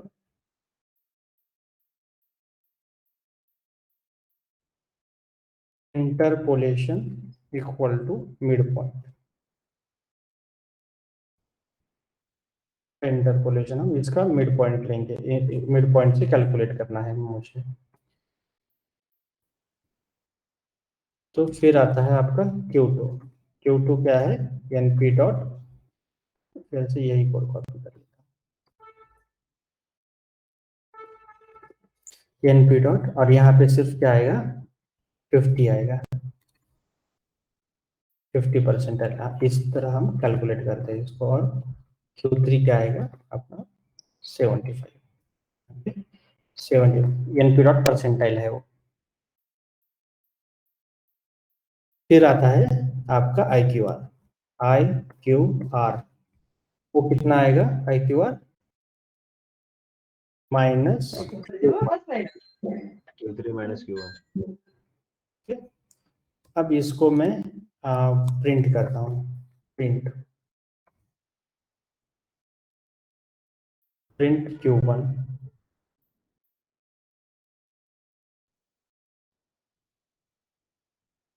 प्रिंट Q2, प्रिंट Q3। क्या हो गया 1 2 3 ठीक है। डिप्लीकेशन क्या है interpolation argument percentile was remove use method ठीक है मेथड यूज करेंगे इंटरपोलेशन हटा मेथड यूज करो अगली बार से। फिर 2.54 और 5.5 देखो ये पूरा हमें मिल गया। अब 2.5 के नीचे 2.5 के नीचे 25% डेटा है क्या Q1 डेटा है क्या हाँ है। मीडियन उसका कितना है Q2 कितना है Q2 वैल्यूज कितनी है 4 है 4 Q2 3 50% है IQR Q1 minus Q3 minus Q1 तो ये हमारा आ गया। अब हम कैलकुलेट करेंगे इसको इसकी लोअर लिमिट।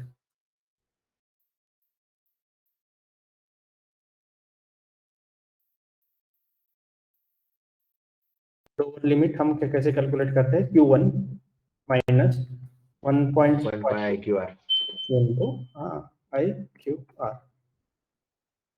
की लोअर लिमिट। एक्चुअली इतनी करने की जरूरत है नहीं रियल लाइफ में बट अपर लिमिट है।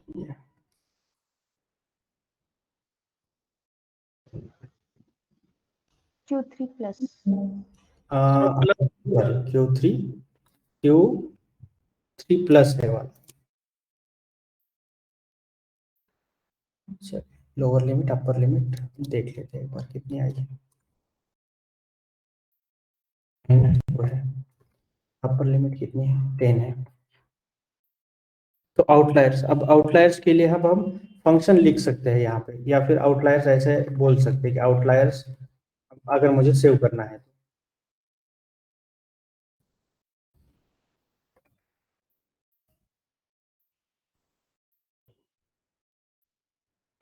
बोलेंगे x is greater than upper limit upper limit फिर बोलेंगे और अगर और x is less than lower limit lower limit then फिर ऐड कर ले फिर क्या बोलते हैं आउटलायर्स डॉट अपेंड में यूज करेंगे अपेंड x करेंगे एक्स कर दो प्रिंट आउटलायर्स। अब इतना करने की रियल लाइफ में जरूरत है नहीं बट मैंने सिर्फ जो थ्योरी पढ़ाई उसकी उसका इम्प्लीमेंटेशन है ये।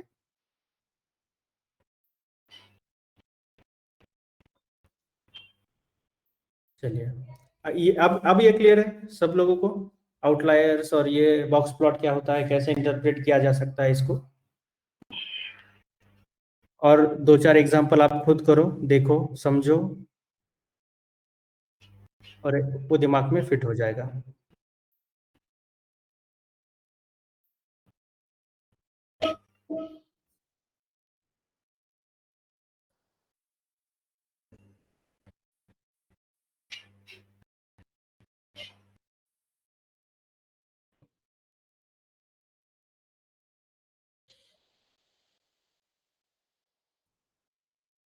चलिए आज क्लास 11:30 तक ही होगा इसलिए मैं ब्रेक नहीं दे रहा।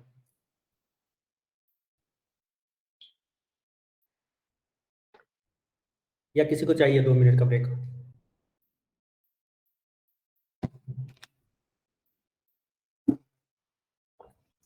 नहीं चाहिए ठीक है चलिए।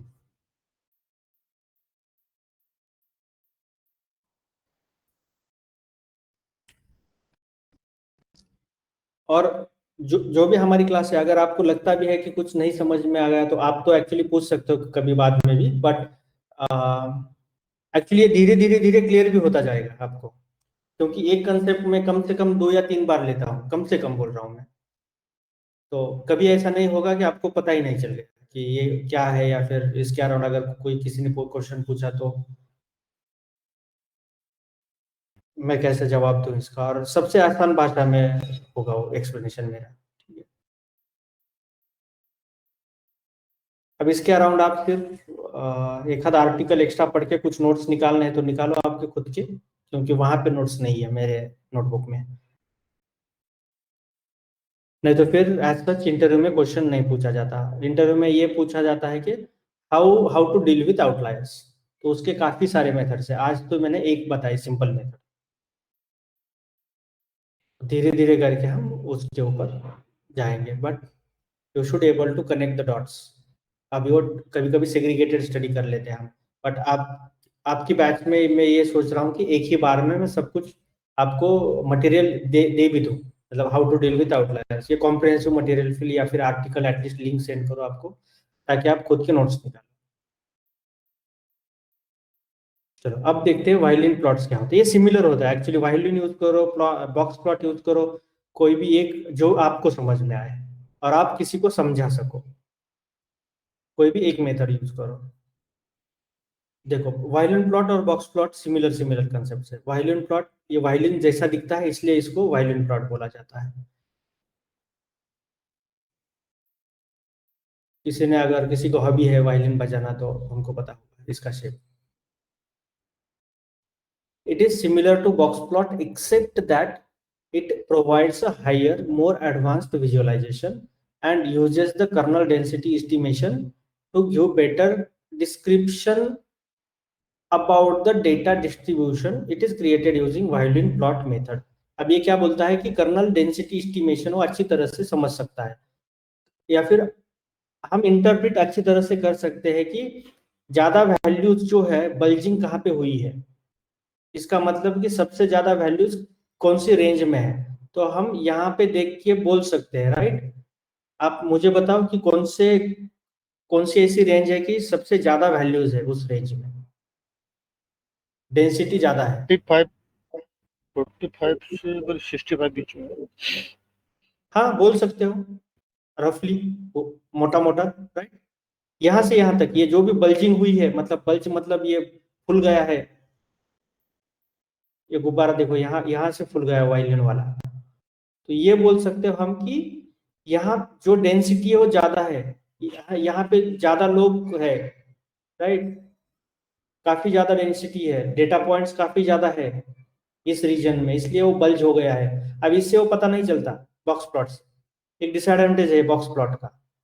वायलिन प्लॉट में क्लियरली ऐसे दिखाई देता है वायलिन प्लॉट, तो एक बीच में एक डॉट दिखाई देगा, ये जो व्हाइट वाला डॉट है, तो इसको हम मीडियन बोलते हैं, इसको थर्ड क्वार्टाइल, इसको फर्स्ट क्वार्टाइल, और ये लोअर एडजेसेंट वैल्यू है या फिर लोअर लिमिट वैल्यू है। और ये एक्चुअली विस्कर समझ में आता है यहाँ पे, इस यहाँ देखो विस्कर का एंड कहाँ पे हो रहा है, इस लंबे लाइन का, ये देखो यहाँ हो रहा है। एक्चुअली ये भी बॉक्स प्लॉट ही है, अगर सिर्फ बीच में देखो यहाँ से यहाँ तक, और ये छोटा वाला बॉक्स, और ये यहाँ से यहाँ तक, तो ये बॉक्स प्लॉट ही है, बस उसको वायलिन में कन्वर्ट किया, ये वाला एडिशनल पोर्शन लगाया है उन्होंने, ताकि हमें समझ में आ जाए कि ये डेंसिटी क्या है। डेंसिटी को एस्टिमेट थोड़ा थोड़ा हम कर पाते हैं यहाँ से देख के, और फिर इससे बाहर जो भी है आपको पता चल जाएगा कि आउटलायर्स भी है, आउटलायर्स की भी डेंसिटी पता चल जाएगी, बहुत कम डेंसिटी है, मतलब इक्का दुक्का आउटलायर्स यहाँ प्रेजेंट है, मतलब देखो ये वाले आउटलायर्स, यहाँ से फिर थोड़ा सा बल्जिंग हो रहा है, यहाँ पे थोड़ा सा ज्यादा आउटलायर्स है, यहाँ पे देखो थोड़ा सा, मतलब उनकी डेंसिटी कंपैरेटिवली ज्यादा है, एक दो नहीं है, ओवरलैपिंग है कुछ आउटलायर्स, सिमिलर वैल्यू वाले आउटलायर्स। और यहाँ पे फिर काफी सारा डेटा है जो कि वैरी करता है अराउंड 40 से लेके अराउंड 65-67 तक, फिर ये कम होता है उनकी डेंसिटी यहाँ से लेके यहाँ तक, मतलब जो भी 68 to 70 रेंज है कम डेटा सेट पॉइंट्स है, या फिर अराउंड 68 कम डेटा पॉइंट्स है यहाँ, फिर उसके बाद थोड़े से बढ़ते हैं अराउंड 70 वाले जो भी डेटा पॉइंट्स है हमारे लिस्ट में या फिर वेरिएबल में, वो उनका थोड़ा सा फिर से बढ़ जाता है क्वांटिटी। वो ये पॉसिबल नहीं है कि हर वक्त आपको ऐसा सब वेरिएबल्स के लिए ऐसा ही ग्राफ आएगा, वो अलग अलग ग्राफ आते हैं, हम प्रैक्टिकली देखते हैं वो अलग, मतलब ग्राफ कैसे होते हैं। राजेश जी, ऐसा पॉसिबल है कि जो हमारा डेटा आए वो ग्रुप्स में आए, मींस कि मान लो 1 to 10 तक का कुछ डेटा आ रहा है, फिर गैप हो रहा है डेटा में, और वो 20 से स्टार्ट होके फिर जो है 25 या 30 तक है, इस ग्रुप्स में डेटा बन रहा है हमारा। ग्रुप्स में है 1 to 10 है, फिर अगर हाँ, फिर 20 काफी सारा गैप है जिसकी वजह से हमें लगेगा कि वो आउटलायर में पहुंच गया, दूसरा जो ग्रुप होगा। हाँ नहीं, वो आपको जंक्स में डेटा है हमारे पास, क्योंकि आउटलायर से आप निकालने का एक फिक्स फॉर्मूला है Q1 माइनस Q3, अंदर कितने भी डेटा कितना भी गैप में क्यों ना आए, सिर्फ उसका वाइलेंट प्लॉट चेंज हो जाएगा। ऐसा ऐसा बल्जिंग होगा यहाँ पे। यहाँ देखो, यहाँ आप जो बोल रहे हो वो कुछ डेटा इस तरह वाइलेंट प्लॉट पे दिखाई देगा मुझे।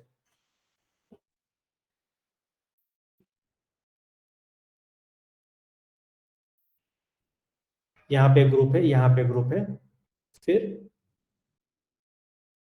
यहाँ पे ग्रुप है, फिर यहाँ पे ग्रुप है, यहाँ पे कुछ डेटा पॉइंट्स ही नहीं इसलिए वो यहाँ पे आ रहा है, और फिर यहाँ पे ग्रुप है, कुछ इस टाइप होगा।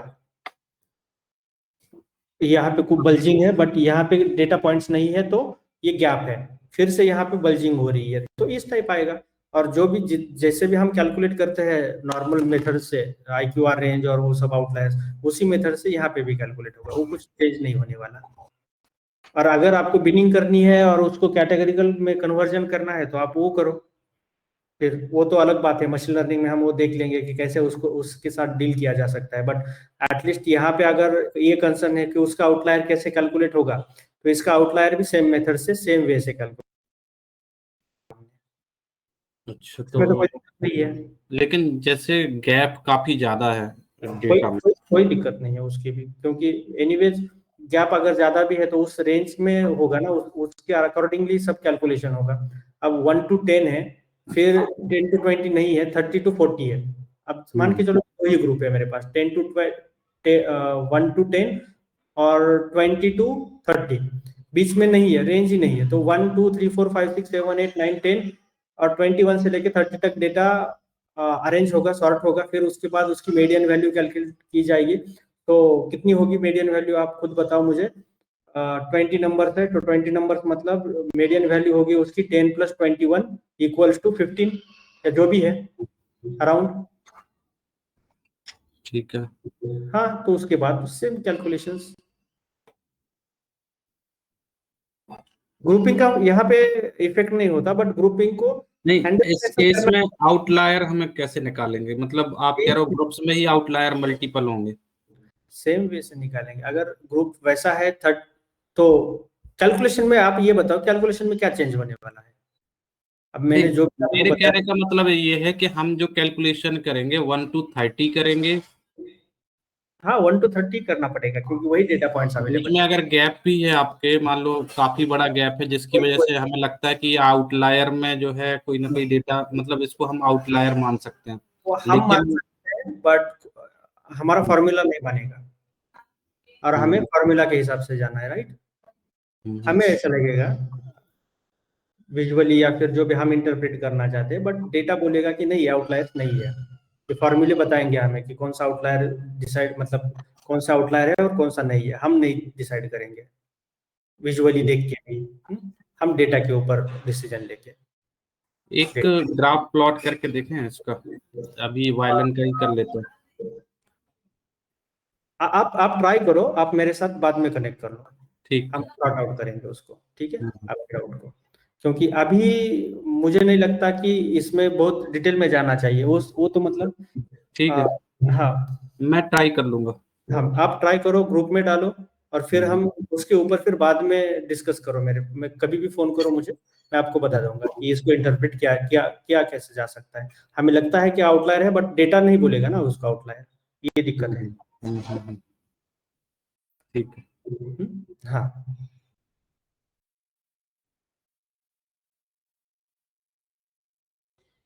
चलिए अब देखते हैं इसका वैलियन प्लॉट। आप वैलियन प्लॉट किसका, हर एक स्पेसीज का उसके सिपल विड्थ से, सिपल विड्थ और स्पेसीज का। यहाँ पे हम ये देख सकते हैं सिपल विड्थ। अब मुझे ये बताओ कि एवरेज सिपल विड्थ किसकी ज्यादा है।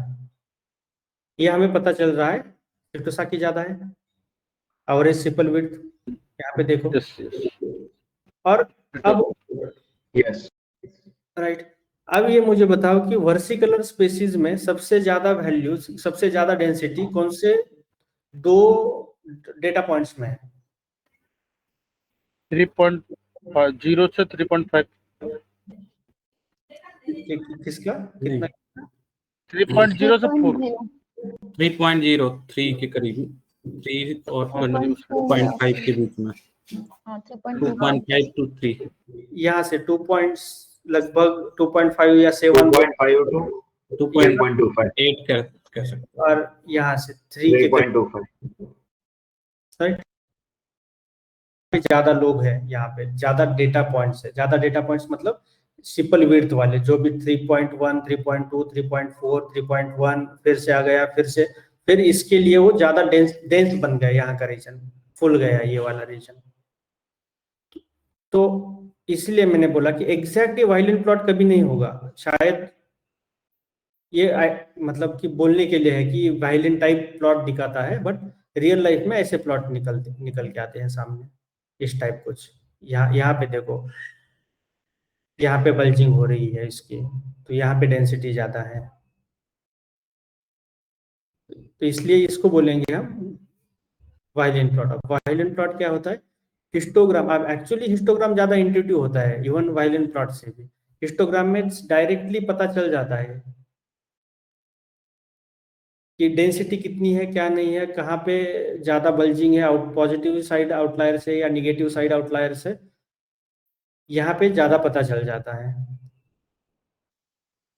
क्योंकि ये एक्चुअली वही है, ये दोनों साइड से है सिर्फ। ये जो है एक साइड से है, बट इंटरप्रेट तो ऐसे ही किया जा सकता है। जहाँ यहाँ पे देखो, ये 3 फिगर्स नॉर्मल डिस्ट्रीब्यूटेड है। नॉर्मली डिस्ट्रीब्यूटेड यानी इस टाइप दिखती है। ये जो 67% डेटा है वो फर्स्ट सिग्मा में आता है, और 3 सिग्मा में लगभग 99.7% डेटा आता है। उसको हम नॉर्मली डिस्ट्रीब्यूटेड बोलते हैं अभी के लिए।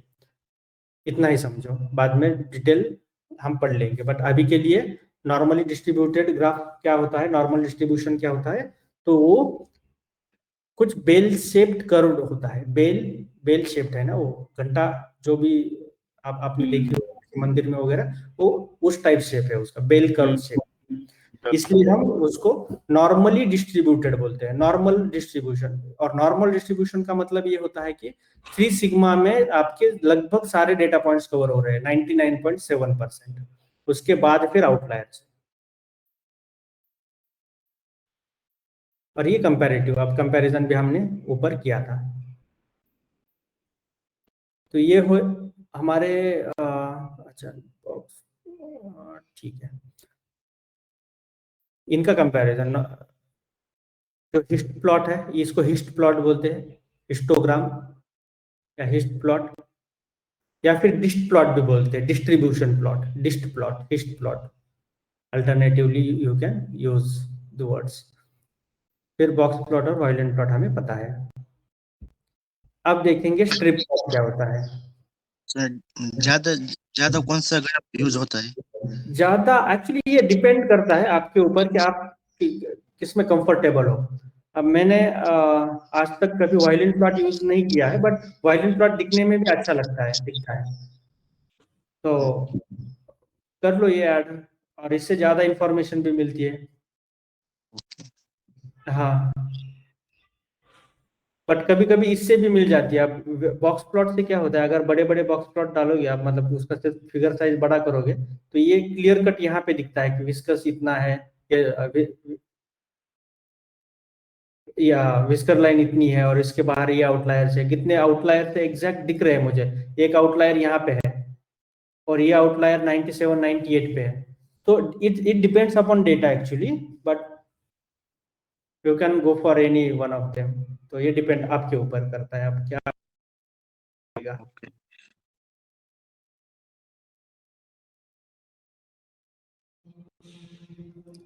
चलिए स्ट्रिप प्लॉट देखते हैं फिर। It basically creates a scatter plot based on category. It is created using strip plot method. Scatter plot है बेस्ड ऑन कैटेगरी। कैटेगरिकल जैसे प्लॉट हम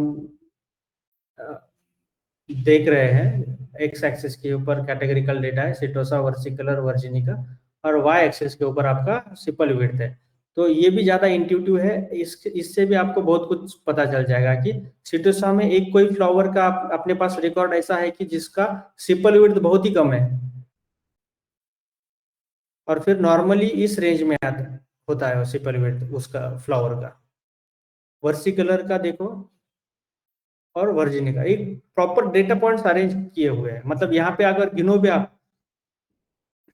तो 50 डेटा पॉइंट्स है, यहाँ पे 50 है, यहाँ पे 50 है, तो टोटल ये डेटा सेट लगभग 150 डेटा पॉइंट्स का, मतलब 150 रिकॉर्ड्स है उसमें, हॉरिजॉन्टल रिकॉर्ड्स रोज 150 है। तो यहाँ पे कैलकुलेट करो, 50 होगा, यहाँ पे 50, यहाँ पे 50, ये भी ज्यादा इंट्यूटिव है। फिर पता चल रहा है हमें कि एग्जैक्ट कैसे वेरी हो रहा है सिपल विड्थ। आगे देखते हैं स्वॉर्म प्लॉट क्या होता है। Swarm plot is very similar to strip plot, except the fact that the points are adjusted so that they do not overlap. अब यहाँ पे मैं अगर कहता हूँ आपको गिन लो ये पॉइंट्स, तो कुछ पॉइंट्स ओवरलैप हुए हैं, इसलिए आपको ये दिखाई देगा कि ये एग्जैक्ट 50 नहीं है, 40, 45 इसके अराउंड है। क्यों है? तो ऐसा हो सकता है कि सिपल विड्थ किसी दो फ्लावर की सेम आ गई है, 3.2, 3.2 अगर आ गई तो वो तो ओवरलैप हो जाएंगे ना, राइट, इसमें स्ट्रिप प्लॉट में। बट स्वॉर्म प्लॉट में ऐसा नहीं होता। ये लोग अलग अलग, देखो यहाँ पे अलग अलग ये अरेंज कर रहे हैं, थोड़ा सा एडवांस प्लॉट है। अब आप बोलोगे कि ये यूज करना है क्या, ये तो थोड़ा सा एडवांस होने के कारण हम ये यूज कर सकते हैं इस ग्राफ को, इस प्लॉट को।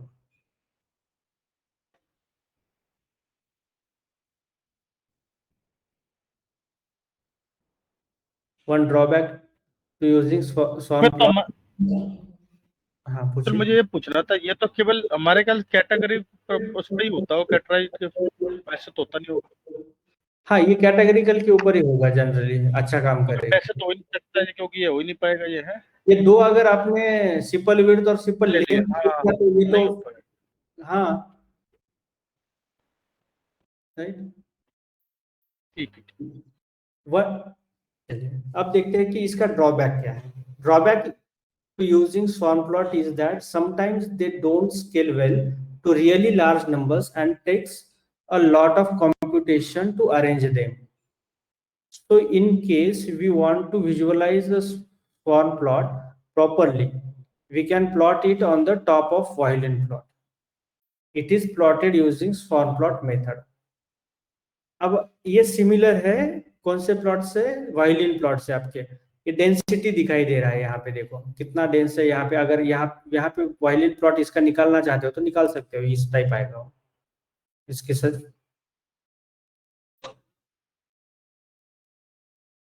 तो वायलिन प्लॉट और ये स्वॉर्म प्लॉट सिमिलर है, बट वायलिन प्लॉट में एग्जैक्ट डेटा पॉइंट्स दिखाई नहीं देते, यहाँ पे दिखाई देते। बट यहाँ पे ये नहीं दिखाई देगा कि इसका मीन, मीडियन, मोड, मतलब Q3 वैल्यू क्या है, अपर लिमिट, लोअर लिमिट क्या है, ये नहीं दिखाई देगा। तो कुछ एडवांटेजेस, कुछ डिसएडवांटेजेस, जैसे आपका बिजनेस रिक्वायरमेंट है उस हिसाब से डिफरेंट प्लॉट्स यूज करने का ट्राई करो। फिर आता है अपना factor plot. Factor plot is most general of these plots and provides a parameter called kind to choose the kind of plot. Actually factor plot क्या है? अलग अलग प्लॉट निकाल सकते हैं हम यहाँ पे। अब यहाँ पे देखो फैक्टर प्लॉट निकाला है मैंने, spaces versus सिपल width, spaces versus सिपल width. तो यहाँ पे सिटोसास की मीन जो है, देखो मीन एवरेज जो विड्थ है वो इतनी है, इसकी इतनी है और इसकी इतनी है, बस एवरेज विड्थ को इन्होंने कनेक्ट किया है, दैट्स इट।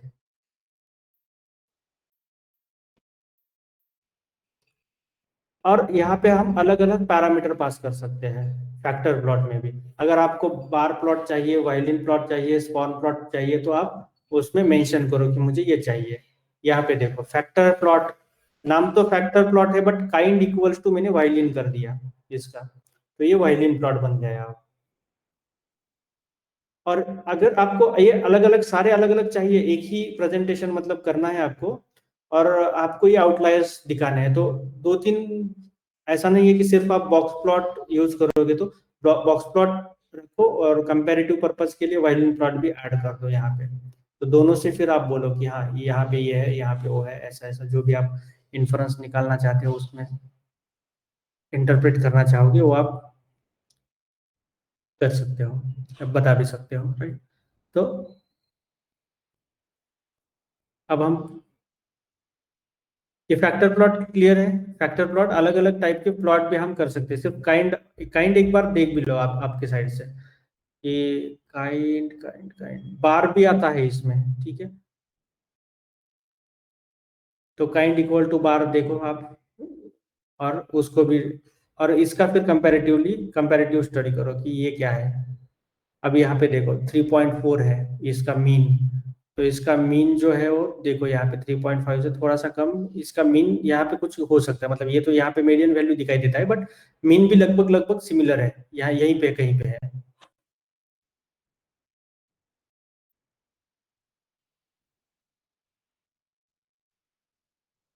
अब देखेंगे डिस्ट्रीब्यूशन प्लॉट। डिस्ट्रीब्यूशन जो मैंने बोला पहले, नॉर्मल डिस्ट्रीब्यूशन वगैरह यहाँ पे पता चल जाता है, बट अब हिस्टोग्राम क्या होता है उसमें ये देख लेते हैं। हिस्टोग्राम क्या है? It is used to represent data provided in the form of subgroups, some groups. It is accurate method of the graphical representation of numerical data distribution. It can be plotted using histplot function. A histogram shows the frequency on the vertical axis and the horizontal axis in is another dimension. Usually it has beans where every bean has a minimum and maximum value. Each bean also has a frequency between x and infinite. इसका एक example देख लेते हैं। x equals to एक मैंने हमारे पास आ रहे हैं या फिर लिस्ट है, और लिस्ट सिर्फ हम कन्वर्ट कर रहे हैं यहाँ पे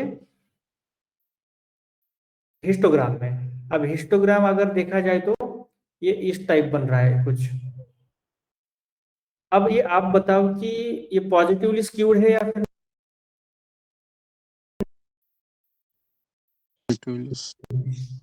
पॉजिटिव स्क्यू। और बाकी लोग positive. Positively skewed, very good.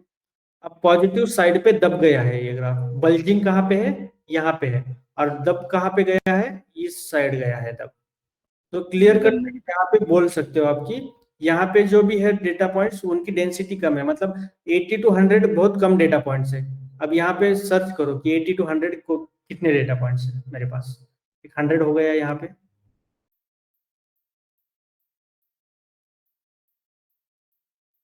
एक ही है। एक ही है। एक ही है। तो यहाँ पे देखो ये भी पता चल जाएगा आपको कि 2 4 लिखा है, इसका मतलब डेटा पॉइंट्स कितने हैं। तो 2 डेटा पॉइंट्स 40 to 60 के रेंज में 2 डेटा पॉइंट्स है खाली। 60 to 80 में एक ही डेटा पॉइंट है, 77 होगा वो, राइट। तो इसलिए इसको बोलते हैं हम डिस्ट्रीब्यूशन प्लॉट। ये डेंसिटी दिखाता है हमें, how densely data points are scattered, या फिर data points are present in the data set. या फिर एक वेरिएबल, ये वेरिएबल क्या है? एक आपका कॉलम है, नॉर्मल लैंग्वेज में बोला जाए तो कॉलम के ऊपर आप ये प्लॉट कर सकते हो। उसकी मेथड सिंपल है, फिर plt.hist यूज करो। x नंबर ऑफ बीन्स वगैरह करने की जरूरत है नहीं अभी के लिए, बट करना है तो नंबर ऑफ बीन्स क्या होती है मैंने पहले भी ये बताया है कि काइंड ऑफ बोरिया होती है, राइट। आपके पास तो इस बीन में कितने बीन, मतलब इस बोरी में ये पहली जो बोरी है वो शुरू होगी कुछ 0 to 20 से 20 तक, उसमें कितने नंबर है? तो उसमें 10 नंबर है, जो कि है 0 से लेके 20 तक। ये होता है नंबर ऑफ बीन्स डिक्लेयर कर सकते हैं हम।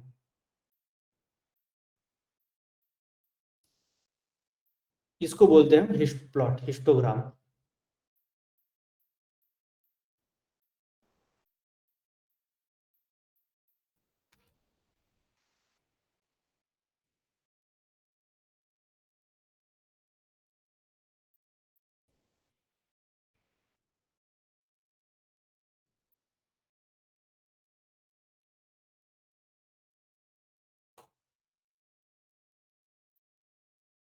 अगर आपको एक क्विकली समझाना चाहता हूँ तो मतलब कैसे समझा सकता हूँ, ये हम थोड़ा सा देख लेंगे।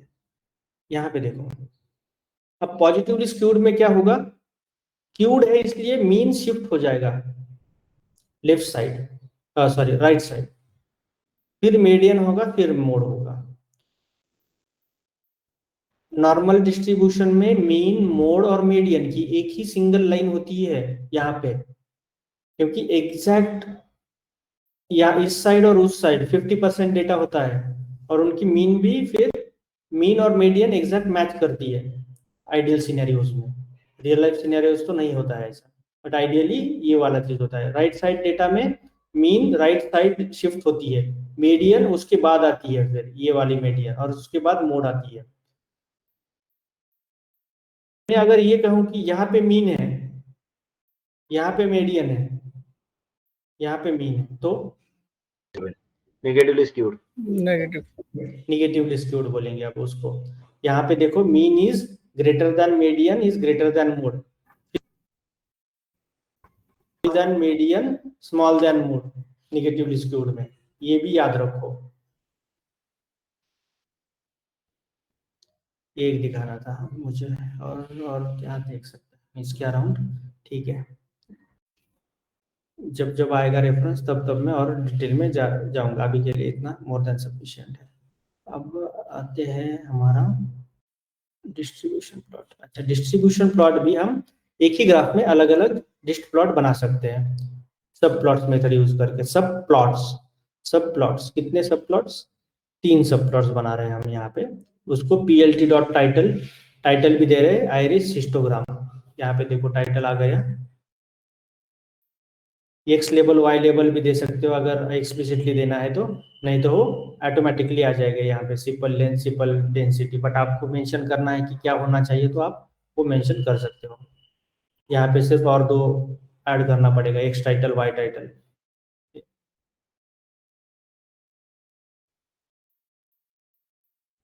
और डिस्ट प्लॉट किसका बनाना है, df डॉट लॉग स्पेसिस, जहाँ पे सिटोसा है उसका बनाना है हमें, और सिपल लेंथ का बनाना है, सिपल लेंथ का, और ये सिटोसा का, उसका फ्लावर सिटोसा होना चाहिए। ये है उसका सिंटेक्स। फिर कलर और लेबल तो फिक्स होगा, पर कलर के साथ आप एक्सपेरिमेंट कर सकते हो, अलग अलग कलर आपको मिल जाएंगे। डॉट डिस्ट प्लॉट मेथड सर्च करो SNS की,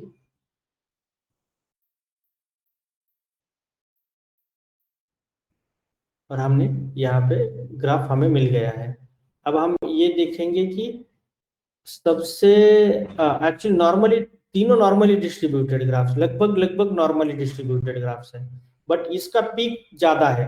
अब इसका अगर नुकीला पीक है और ज्यादा पीक है तो इसको बोलते हैं हम हाई कर्टोसिस।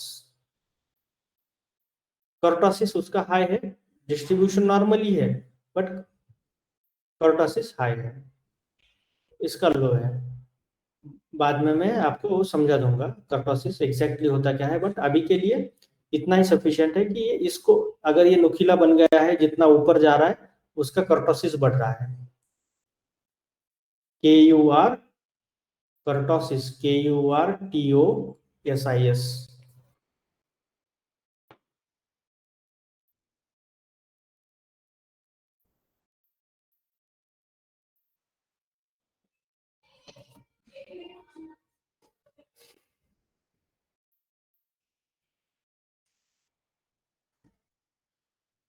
ये स्टैटिस्टिक्स में फिर से मैं बोल दूंगा, अभी के लिए मतलब चलिए यहाँ पे रेफरेंस आ ही रहा है, थोड़ा सा ग्राफ कैसे इंटरप्रेट करना है, ग्राफ को ये समझना है, इसलिए मैं थोड़ा सा यहाँ पे बोल रहा हूँ पॉजिटिव, नॉर्मल और नेगेटिव कर्टोसिस। बट स्क्यूडनेस तो आपको पता चल गया, पॉजिटिवली और नेगेटिवली स्क्यूड कैसे होते हैं। ये कर्टोसिस फाइंड आउट कैसे किया जा सकता है किसी और दिन बताऊंगा मैं आपको, बट ये कंसेप्ट है।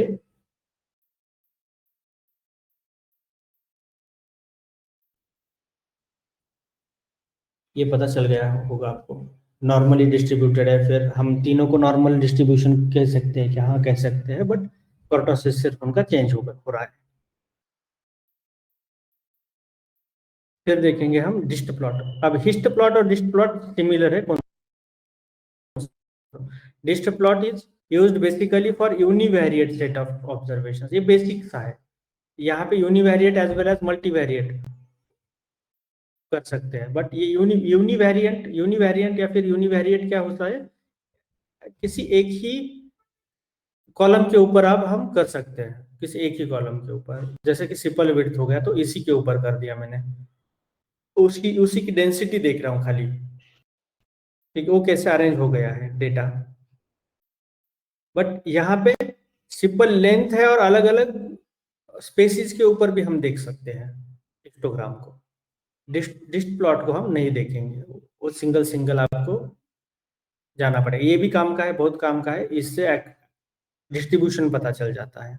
सारे वेरिएबल्स का हम डिस्ट्रीब्यूशन चेक करते हैं, किसी में कितने आउटलायर्स है, पॉजिटिव साइड में कितने, निगेटिव साइड में है क्या, उसके अकॉर्डिंगली हम डील करते हैं। फिर उसको निकालना है या फिर उसको नॉर्मलाइज करना है, जो भी करना है उसके बाद डिसीजन लेते हैं।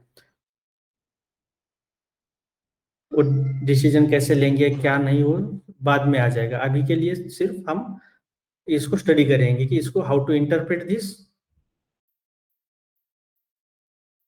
हाउ टू क्रिएट दिस, बस।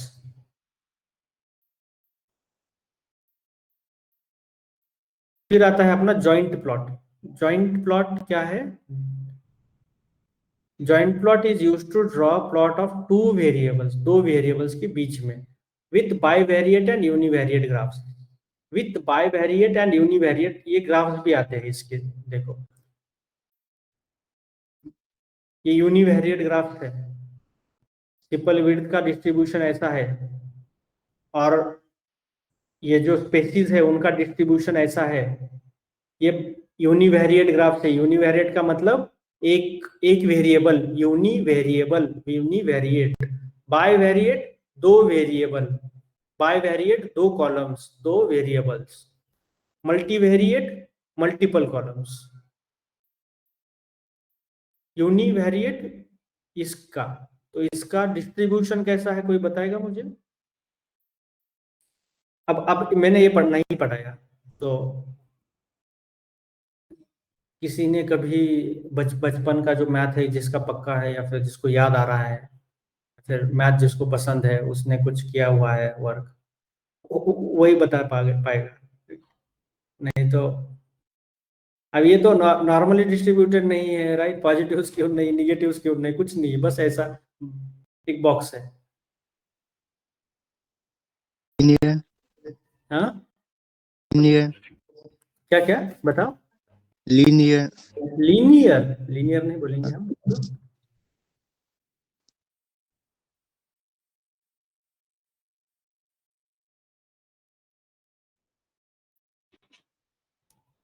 यहाँ पे देखो एक बक्सा है सिर्फ, इसको बोलते हैं हम यूनिफॉर्म डिस्ट्रीब्यूशन। यहाँ पे देखो सिर्फ रेफरेंस आया इसलिए बता रहा हूँ, बट यूनिफॉर्म वगैरह क्या है क्या नहीं फिर से पढ़ेंगे हम। बट अभी के लिए देखो यहाँ पे यूनिफॉर्म डिस्ट्रीब्यूशन। मोर और लेस यूनिफॉर्म क्या होता है कि सब जो भी कैटेगरीज अवेलेबल है उनका इक्वल रिकॉर्ड है मेरे पास। वर्सिटोसा का 50 है, वर्सी कलर का 50 है, वर्जिनिका का 50 कौन से, इसलिए वो बॉक्स ऐसे बन गया मेरा। अब यहाँ पे ऐसा नहीं है, ये कंटिन्यूस वेरिएबल है और कंटिन्यूस वेरिएबल का क्या है कि अलग अलग इसका डिस्ट्रीब्यूशन है। यहाँ जो भी ये वैल्यू जो है 3 इसके 3 के करीब ज्यादा डेटा पॉइंट्स है, इसलिए यहाँ पे बल्जिंग हुई है।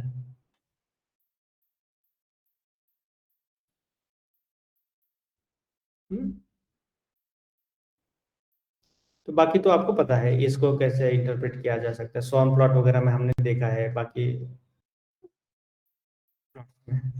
तो इसको मुझे नहीं लगता कि फिर से एक्सप्लेन करने की जरूरत है, बट ये कर दिया मैंने एक्सप्लेन। फिर आता है पेयर प्लॉट। पेयर प्लॉट सब डेटा के ऊपर बना सकते हैं, मतलब ये क्या करेगा, हमें अलग अलग वेरिएबल्स के ऊपर पेयर प्लॉट या फिर स्कैटर प्लॉट बनाने की जरूरत नहीं है। ये पेयर प्लॉट क्या करेगा, जितने भी आपके वेरिएबल्स है उतने लेगा और सबके ऊपर आपको बना के देगा। ये क्या लेता है, डेटा इक्वल्स टू डेटा, मतलब ये पूरा डेटा फ्रेम आप पास कर दो और ह्यू सिर्फ पास करो कि ह्यू क्या होगा, स्पेसिस होगा। तो थर्ड ये डिफॉल्ट क्या लेगा, हर किसी कॉलम के साथ पेयर प्लॉट बना के दे देगा। बट आपको अगर थर्ड एक्सिस मेंशन करना है तो आप स्पेसिस करोगे यहाँ पे मेंशन, तो स्पेसिस वाइज अलग अलग कलर फिर आपको देगा और उनका डिस्ट्रीब्यूशन बताएगा। देखो यहाँ पे सिपल लेंथ और पिटल विड्थ, जैसे जैसे सिपल लेंथ बढ़ रही है वैसे वैसे पिटल विड्थ भी बढ़ रही है, तो पॉजिटिव रिलेशनशिप है इनमें। फिर आती है सिपल लेंथ और पिटल लेंथ, देखो पॉजिटिव रिलेशनशिप, सिपल लेंथ और पिटल विड्थ फिर से पॉजिटिव रिलेशनशिप, और सिपल लेंथ का सिर्फ डिस्ट्रीब्यूशन प्लॉट बना के दे दिया उसने।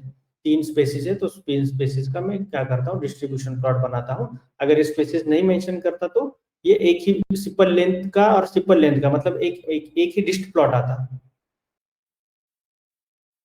ऐसा करके, क्योंकि सारी वैल्यूज अलग अलग वैल्यूज नहीं करता, ये सारी वैल्यूज को कंबाइन करके जो भी डेंसिटी ग्राफ बन रहा है वो देता आपको, बस इतना फर्क आता। अगर मैं ह्यू नहीं करता तो मेंशन, आप वो कर लो आपके साइड से, अब ये अलग अलग कंसिडर नहीं करेगा, एक ही करेगा, बस इतना फर्क है। और डायगोनली क्या हो रहा है, वो हिस्ट प्लॉट बना रहा है डायगोनली, क्योंकि उसी के साथ जो भी रिलेशनशिप है उस कॉलम का उसी के साथ, सिपल विड्थ और सिपल विड्थ का तो बना नहीं सकते ना हम स्कैटर प्लॉट, 2 वेरिएबल अलग अलग नहीं है, इसलिए वो क्या करता है फिर ये मेथड पेयर प्लॉट जो मेथड है वो क्या करेगी, आपको हिस्ट प्लॉट निकाल के दे देगी। बस ये ओवरलैपिंग है, देखो वर्सिकलर और वर्जिनिका और वर्सिकलर का लगभग सिमिलर सिपल विड्थ है, उनका जो रेंज है वो सिमिलर है, और इसलिए ओवरलैप हो रहा है। फिर आता है अपना केडी प्लॉट, मैट्रिक्स प्लॉट, काफी सारे हैं, ठीक है। केडी प्लॉट, अब केडी प्लॉट क्या है, कर्नल डेंसिटी एस्टिमेशन। एक्चुअली ये क्या है, प्लॉट सिमिलर है, मान के चलो कि डिस्ट प्लॉट ही है, ये डिस्ट प्लॉट ही है, बट इसको मैं ऊपर से देख रहा हूं, टॉप व्यू, ये हॉरिजॉन्टल है। अब मैं जैसा कि यहाँ पे अगर मैं देखूं और मेरा अगर टॉप व्यू ऐसा है, ये वाला पेन है और पेन को मैंने ऐसे पकड़ा है और टॉप व्यू मुझे ऐसा दिखाई देता है, तो अगर मैं सामने तो ये व्यू कैसा आएगा, ये टॉप व्यू है, ऊपर से देख रहा हूँ, सिंगल पॉइंट आएगा। हाँ वेरी गुड, सिंगल पॉइंट आएगा, क्योंकि ये जो पीछे वाला पोर्शन वो तो चुप जाएगा, ये वाला सिंगल डॉट ही मुझे सामने से दिखाई देगा, ये पीछे है, फिर बाकी का जो पोर्शन है यहाँ पे तो मुझे ये लाइन मतलब सिंगल पॉइंट दिखाई देगा टॉप व्यू से।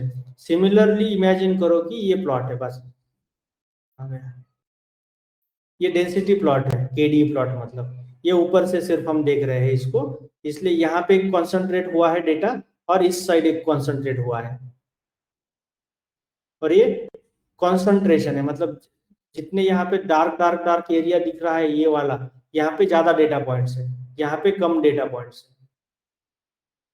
तो सिपल लेंथ और सिपल विड्थ का ये केडी प्लॉट है, बस उसी को हम लगभग टॉप व्यू से देख रहे हैं, उसी प्लॉट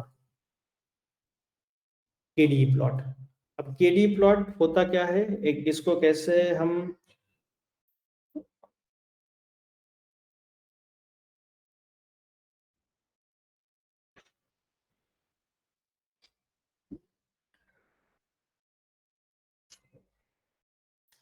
इंटरप्रेट कर सकते हैं इसको, एक मैं बताता हूं आपको। चले एक तो एक्सेस देख लेते हैं कि एक्सेस क्या है। ये हॉरिजॉन्टल जो एक्सेस है ये क्या रिप्रेजेंट करता है, तो ये रिप्रेजेंट करता है variable, values of the variable that you are plotting. और वाई एक्सिस क्या प्रोवाइड करता है, एक्चुअली अगर ये ये तो काफी इंट्यूटिव है, ये जो बनाया है सिंपल विड्थ इन कर रहा है वो। बट अगर मैं किसी एक सिंगल वेरिएबल का सिंगल वेरिएबल यूज करता हूँ और उसका मुझे डेंसिटी प्लॉट चाहिए, तो वो क्या करेगा, वाई एक्सिस के ऊपर क्या लेगा, वो प्रोबेबिलिटी डेंसिटी लेता है और लाइक्लीहुड लेता है, प्रोबेबिलिटी उसी की डेंसिटी लेता है। अब यहाँ पे क्या कर रहा है, कंपैरेटिव अप्रोच है हमारा, सिंपल विड्थ के साथ सिंपल लेंथ यूज कर रहे हैं। तो यहाँ पे ये देख रहा है कि ये सिंपल विड्थ की वैल्यू, यहाँ पे जो भी सिंपल विड्थ और सिंपल लेंथ की वैल्यू है, यहाँ पे ये डेंसिटी एक्चुअली ज्यादा है इस रीजन में। अब केडीई प्लॉट अलग अलग टाइप के होते हैं, केडीई प्लॉट्स। अब यहाँ पे देखो डेंसिटी क्लियर दिखाई दे रही है आपको, यहाँ से ये सबसे ज्यादा डेंस एरिया है ये, यहाँ पे सबसे ज्यादा डेटा पॉइंट्स है, यहाँ से कम हो रहा है। बस नहीं समझो बस, बाकी हम इसको प्रोडक्शन में या फिर किसी को समझाने के लिए भी नहीं यूज करते, क्योंकि वो उतना इंट्यूटिव नहीं होता है अब as compare to other graphs.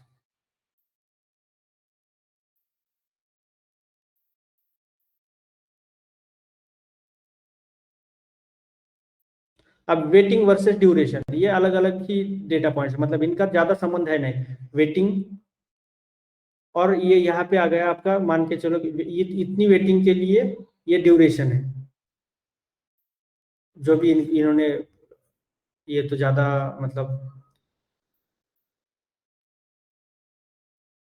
अलग एग्जांपल हो गया इसका, बट मैं जो एग्जांपल लेना चाहता हूँ वो यहाँ पे नॉर्मल डिस्ट्रीब्यूशन, बट ये नहीं दिखाना है मुझे, सिर्फ एक नॉर्मल चाहिए हमें जहाँ पे एक ही है और उसकी, ठीक है, इससे भी पता चल जाएगा आपको कि डेंसिटी सिर्फ हमें टॉप व्यू से वो दिखाई देती है अलग अलग डेंसिटी, और जितना डार्क मतलब बनता है वो उसके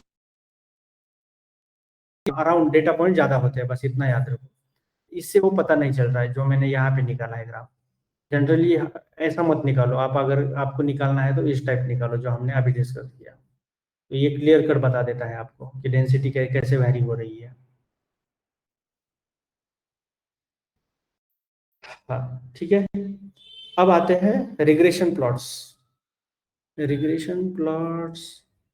एक प्लॉट और मैट्रिक्स प्लॉट, हीट मैप, तीन बचे हैं। तो रिग्रेशन प्लॉट मुझे लगता है थोड़ा सा ज्यादा डिटेल, बट ज्यादा डिटेल में वैसे भी लीनियर रिग्रेशन में पढ़ाऊंगा आपको, तो फिर मतलब नहीं बनता इतना डिटेल में जाने। बट ठीक है, ये रिग्रेशन प्लॉट, मैट्रिक्स मतलब ये काफी इंपॉर्टेंट है, ये मुझे आपको समझाना है थोड़ा सा डिटेल में। और अगले लेक्चर में हम प्लॉटली भी देखेंगे। प्लॉटली का सिलेबस यहाँ पे नहीं है, बट मैं वो एक्स्ट्रा टॉपिक ले रहा हूँ आपके लिए, वो ज़्यादा इंट्यूटिव है और डायनामिक प्लॉट्स होते हैं उसके, तो बट मुझे वो एक्स्ट्रा लेक्चर लेना पड़ेगा, इसमें नहीं होगा वो, तो 1 घंटे का लेक्चर मैं लूँगा। कब लूँगा मैं, तो विनायक चतुर्थी की छुट्टी होगी सबको? हाँ सर। यस मेरे नहीं है। नहीं,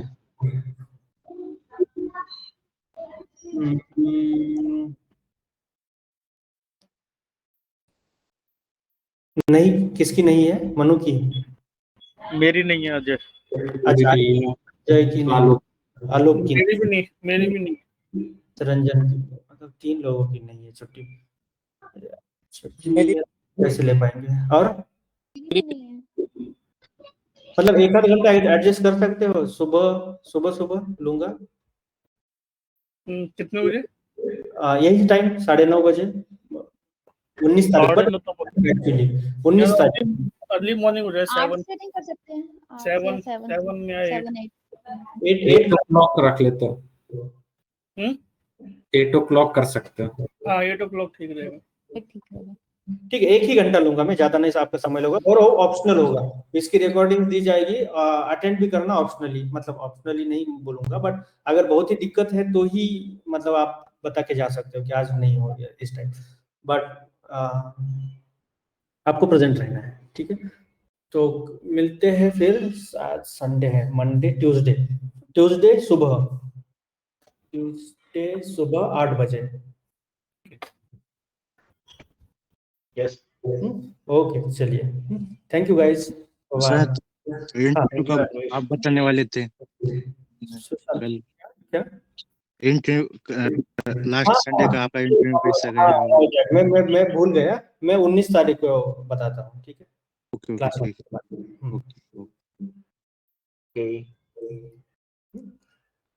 ओके ओके चलिए, डाउट है किसी को जुपिटर लैब इंस्टॉल करने में डाउट आ रहा है तो कभी भी आप मेरे साथ कनेक्ट कर सकते हो।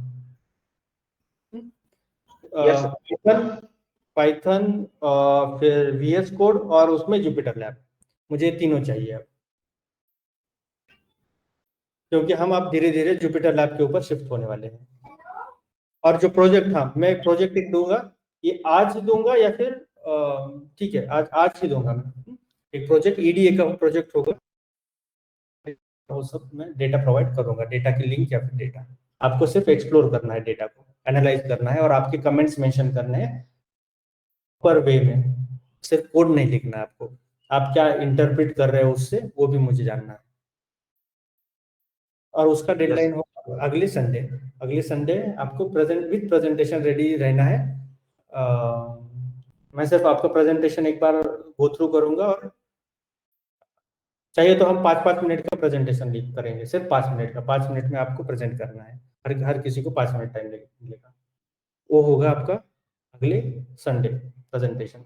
आज मैं आपको प्रोजेक्ट दूंगा, छोटा होगा, नॉर्मल होगा, सिंपल होगा, बट आपको आपके ऊपर वो मतलब है कि आप कितना एनालाइज कर पाते हो इस डेटा को, कितने क्वेश्चंस आंसर्स कर पाते हो। क्वेश्चंस भी खुद ही निकालना है, आंसर्स खुद ही करना है। आपको पता है ग्रुप बाय करना है, स्टैटिस्टिकल एनालिसिस करना है, इनसाइट्स लेनी है, वो सब चीजें। किसी को कोई डाउट है तो मुझे वही फोन करके पूछेगा, इसको ऐड करना है, उसको नहीं करना है, जो भी क्वेश्चन है आपके, फोन करेगा और पूछ लेगा, ठीक है, उसी वक्त। चलिए, थैंक यू गाइस, बाय। क्यों? Thank you, bye bye.